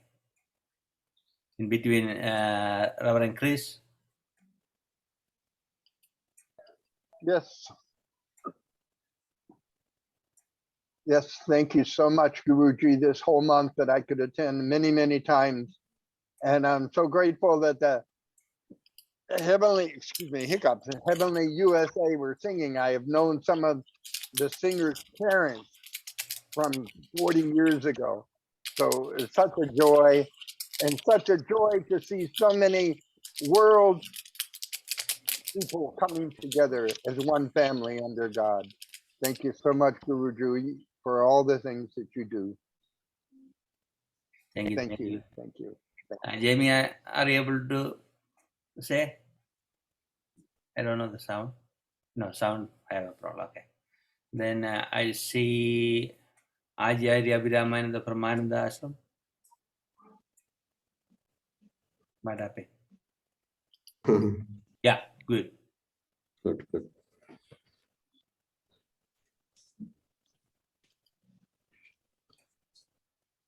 Namaskar, Dileepji. Namaste. First of all, my most beloved Almighty Supreme, my most salutations and honorable guests and delegates and dignitaries of all the faith groups all over the world. Please accept my namaskar and good morning, good evening, everybody. It is my great honor and pleasure to the part of this program. I am very fortunate and honorable and dearest Brother Dileepji have been organized a program since 2 years during the pandemic and post-pandemic as well. So coordinating and communicating all over the world, considering the understanding, happiness, peace, and also bring the understanding of change of their mindset through the digital world, through the digital equipment. It is the great honor to understand his understanding of leadership. So I am very much endorsing this World Yoga communities and entire faith group. Our Master Sri Sri Anandamurti ji, and he's the founder of Anand Marg, and our organization had established 1955. Now the organization is working in the field of health, happiness, peace, and universal brotherhood together all over the world, irrespective of race, caste, creed, or any religions of above. So he is, I'm just quoting his word. He said, the very important of the history of human welfare is the history of a struggle. And strife, even the sweet gospels of peace could not be preached in environment of peace and composure. Devils did not allow the apostyle of peace to work peacefully. That is why I say that peace is the outcome of fight. This endeavor at the well-being of the human race concern everyone. It is your, mine, and ours. We may afford to ignore our rights, but we must not forget our responsibilities. Forgetting the responsibility implies the humiliation of the human race. In order to march ahead on the road of human welfare, we will have to strengthen ourselves in all the arena of life. This complete seat of welfare in all the sphere, physical, mental, moral, social, and spiritual, are embedded in this 16 point and moral values called Yama and Niyama. Hence, the firm in that we will establish the glory of love, peace, and happiness in universal brotherhood. So I am greatly appreciated you all, and I like to use the opportunity in order to send the message all over the world through this platform and World Interfaith Festival to the entire government of world and also United Nations that health is wealth. Not only health of physical health, I am talking about the comprehensive health, physical, mental, and spiritual health, and emotional health. Last 2 years, entire human being and creatures are suffering a lot emotionally. So I like to request United Nations dignitaries and all interfaith groups, please bring the understanding of each and every citizen to take the responsibility. Those who are very much suffered in the county and village and third world country to take care. And first of all, I like to congratulate to United Nations, World Health Organization, and numbers of the faith leaders, civil societies who has taken the responsibility and come forward to save the whole society. And also, it is important to keep continue this message, everyone. And also, I like to request our all interfaith group, we should be come forward at any cost in each and every circumstances to raise our voice and present the decent ideas and unique ideas to conquer the positive change in the mind. So this much I can say, nothing more to say because time is over. So again, I like to request all the respected and honorable brothers and sisters, please be with each and every faith group and also endorse and appreciate those who are doing the best work. So thank you so much having me and for this third time. Thank So you. I like to God bless you. God bless your response. I like to invite Vanessa Rosal and Albosen, Rodney Tamashiro. Greetings. Yeah. Greetings. Oh, Yeah, you can talk. Can you hear me? Yes, we can. Can you hear me? Yes. Oh, okay. I'm sorry. I wasn't sure. But I thank you, Guru, for this platform. It was very beneficial. I learned a lot from the times that I could get on. The topics were definitely inviting and interesting. So I thank you. This is my third year attending this platform, and it's most inviting. So I look forward again to next year. Thank you. Thank you. Over 1,000 people are watching our program today. So I'm happy we are reaching out to different people around the globe. And this will multiply. Yeah. Let me see you, Faith Hung, Winnie Powell, Hendal Bosen. Are you there?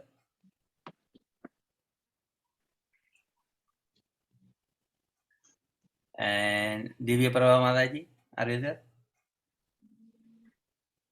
Imam Arif Husky. Isabel Victoria.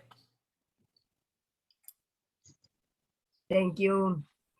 It is a pleasure for me to be present at the closing of this event that is so important for humanity. I have really reflected on the different topics exposed, religious, social, spiritual, and I think that we are all making before and after that, we are coming ourselves to our benefits and humanity as well. And that will make us take action and knowing that we are not alone and that we can support each other. I only wish peace, love, and happiness for the whole world. Thank you all for sharing this moment. Thank you. Om Shanti. Om Shanti. Shanti. Namaste. Namaste. Tara Devi. Tara Devi from Argentina. Okay. She's not here. She's not here. Oh, no. Dr. Malleshwari Devi. Okay. Divya Prabha Mataji is here. Yes. Pranam, Guruji. Namaste. Did you enjoy It's such a blessing. It's such a blessing to be here with you and all of your great friends in this universal family. So I just really want to celebrate what you've been bringing together and what you've brought together today with all the messages that we've heard from like the rabbi singing Om Namah Shivaya and that beautiful prayer, and Dr. Ananda Balayogi, and so many of these great spiritual teachers that we had today, like Andrew as well. I think that what he said was about seeing the God in all or not at all. It's probably, I think, is probably one of the most amazing quotes I've heard for a long time. And I really, really appreciate it. And the way that you bring so much joy with all of your different groups and all of the beautiful dancing and singing that we've had today, Guruji. I thank you for bringing us together in this realizing of unity in diversity, because until we don't know ourselves, we're not really in a position to understand everybody else.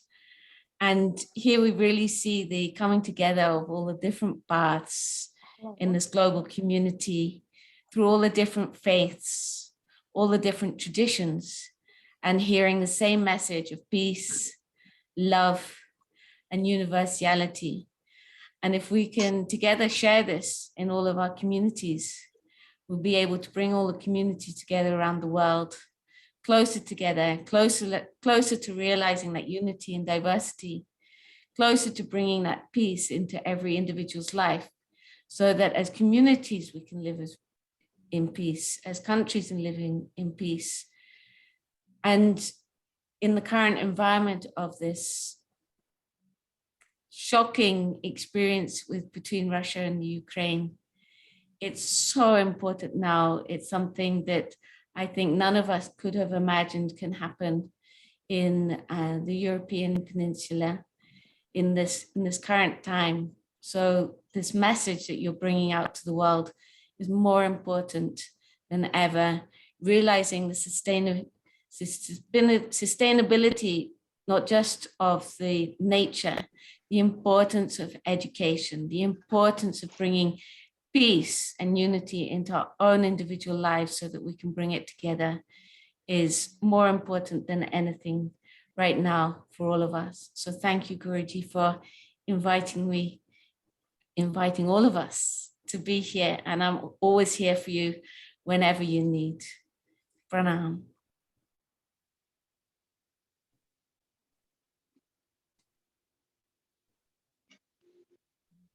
No, I'm not. Hear you.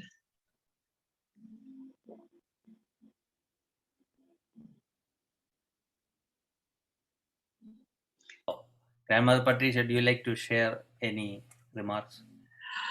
Guruji, I was just telling you that you were muted. Because I was opening a video clip and it's blocking everything. Guruji, Yeah, now it's fine. Guruji, Yeah, can you hear now? Yes. Thank you, Guruji, for inviting for this program. Actually, I could listen the different souls from all over the world, and they were all telling a universal language, love, compassion, friendship, and we could see the young generation. They are spiritually matured actually, and young missionaries are coming from the all over the world. It is a good sign that even though there are a lot of negative happening in the world, some lights are coming from every part of the world actually. The young generation is coming with the light, and it is a positive sign that the world is moving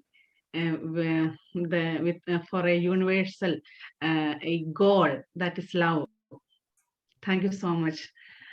Yeah, those children who sang two Christian songs, their parents are international. One from east, one from west, mixed children. So they understand better, you know. When we stick with this too much tradition and dogma is a problem. We have to open up, you know. So in the Indian culture, we say Vasudeva Kudumba is entire universe is under one family. You know, that's the way we say that. But only talk. Action is very hard. Because I live in it, so I know what is it. You know, a lot of people come and just preach and leave. That's fine. They come and go. But for me, this is a real life. So we have people from different faith and culture. Some people don't believe in God. Fine. They're wonderful people, you know. We need a divine being, those who carry godliness in their action. That's the thing we need. That is all the indigenous teachings meant for it. You know, when organized religion comes, we don't know what they are going to do. People have different attire. I may have this attire for a long time. Then I get tired. I wear a shorts and t-shirt and enjoy my life. You know, for certain ceremonies, good to have a clothing and everything. But no, normal life, even we don't need any of this stuff. You know, that's a spiritual nature. So that's the way all the religious people, leaders, or political leaders, they should learn how to serve the community rather than fighting each other. Two people are fighting now between two countries, and entire world is suffering because of that. You know, it's ignorance. Be mature. They may have a doctorate in different subjects. That doesn't mean they have humanity. You know, we don't need any doctorate to be a human being, divine being. You know, you don't need any currency for that, dollar or euro or any of this. We don't need. We look at all the animals around the globe. You know, they have a beautiful behavior, nature. Human being is the most worse in the world. You know, we eat 10 times a day. Still we are hungry. We make billions of dollars. Still we are greedy. You know, so we had to educate people how to be lead a simple and humble life. That is important. You know, technology is good. Now I cannot talk against technology. Look at the Zoom. Because of the corona, I learned myself how to use the computer. I had a problem when I had a event. Somebody hacked the program. Then I made a decision. I am going to learn more. You see, every day we are putting program. Technology is good for that. We have cell phone. Good to have it. But when we misuse the technology, that's the problem. You know, the technology should be saving people, not abusing people. So something wrong in our society, that has to be changed. Grandmother wrote, our word for 5 fingers, people translate to humane beings. Beautifully done. So, is there anybody who would like to say a few words before closing? No one. Then I'll play the shell again. I want to blow it, but somebody's sleeping. Here we have a 93 years old board member. Today is 93 birthday, third birthday. So I don't want to disturb him. So I'll play the video of shell. That is better.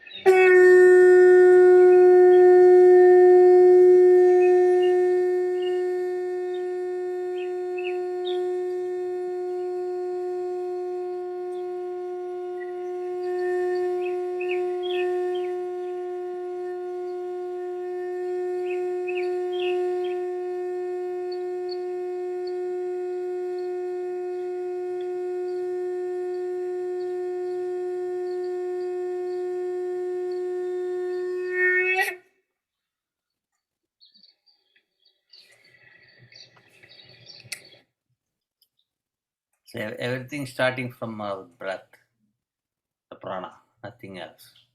See that this beauty of Swami Bose shell. When I take it, I want to go longer and longer, and some days very hard. So 2 years back, Gabriel took this video clip at the Central Park, middle of Manhattan in New York City. So I don't have to blow every time, bother people in the building. So at least give to people, you know. So we'll wind up with the prayer. Let me see.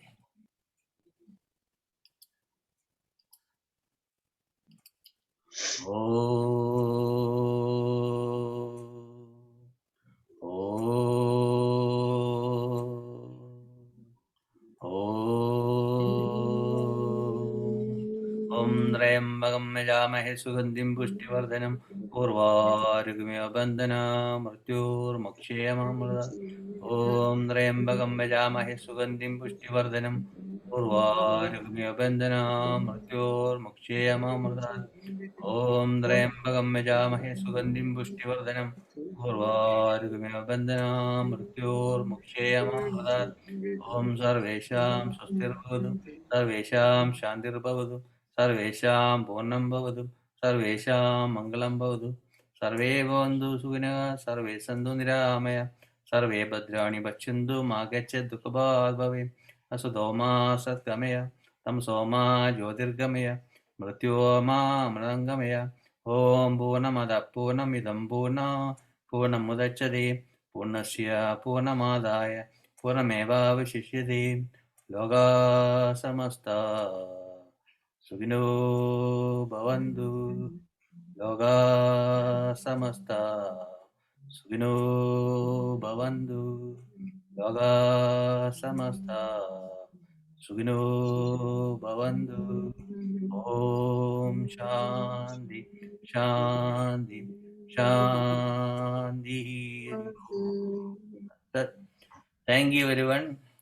Special thanks to all the partners, NGOs, and all the special guests, political leaders, religious leaders, spiritual leaders, musicians, dancers, singers, and board members of the Value community and the advisors and the volunteers of the Value community from different countries, and those who moderate some of the events, and those who support us in different ways. Running an organization was not easy. A lot of taxes there, and those who are watching from different countries, being supportive to our activities last 28 days. Not simple. I know some people every single day they watch this video and they call me or they send messages. That is very important to keep up that spirit. Today, me, maybe tomorrow someone else run the show. So that doesn't matter. Whatever happening. That's important.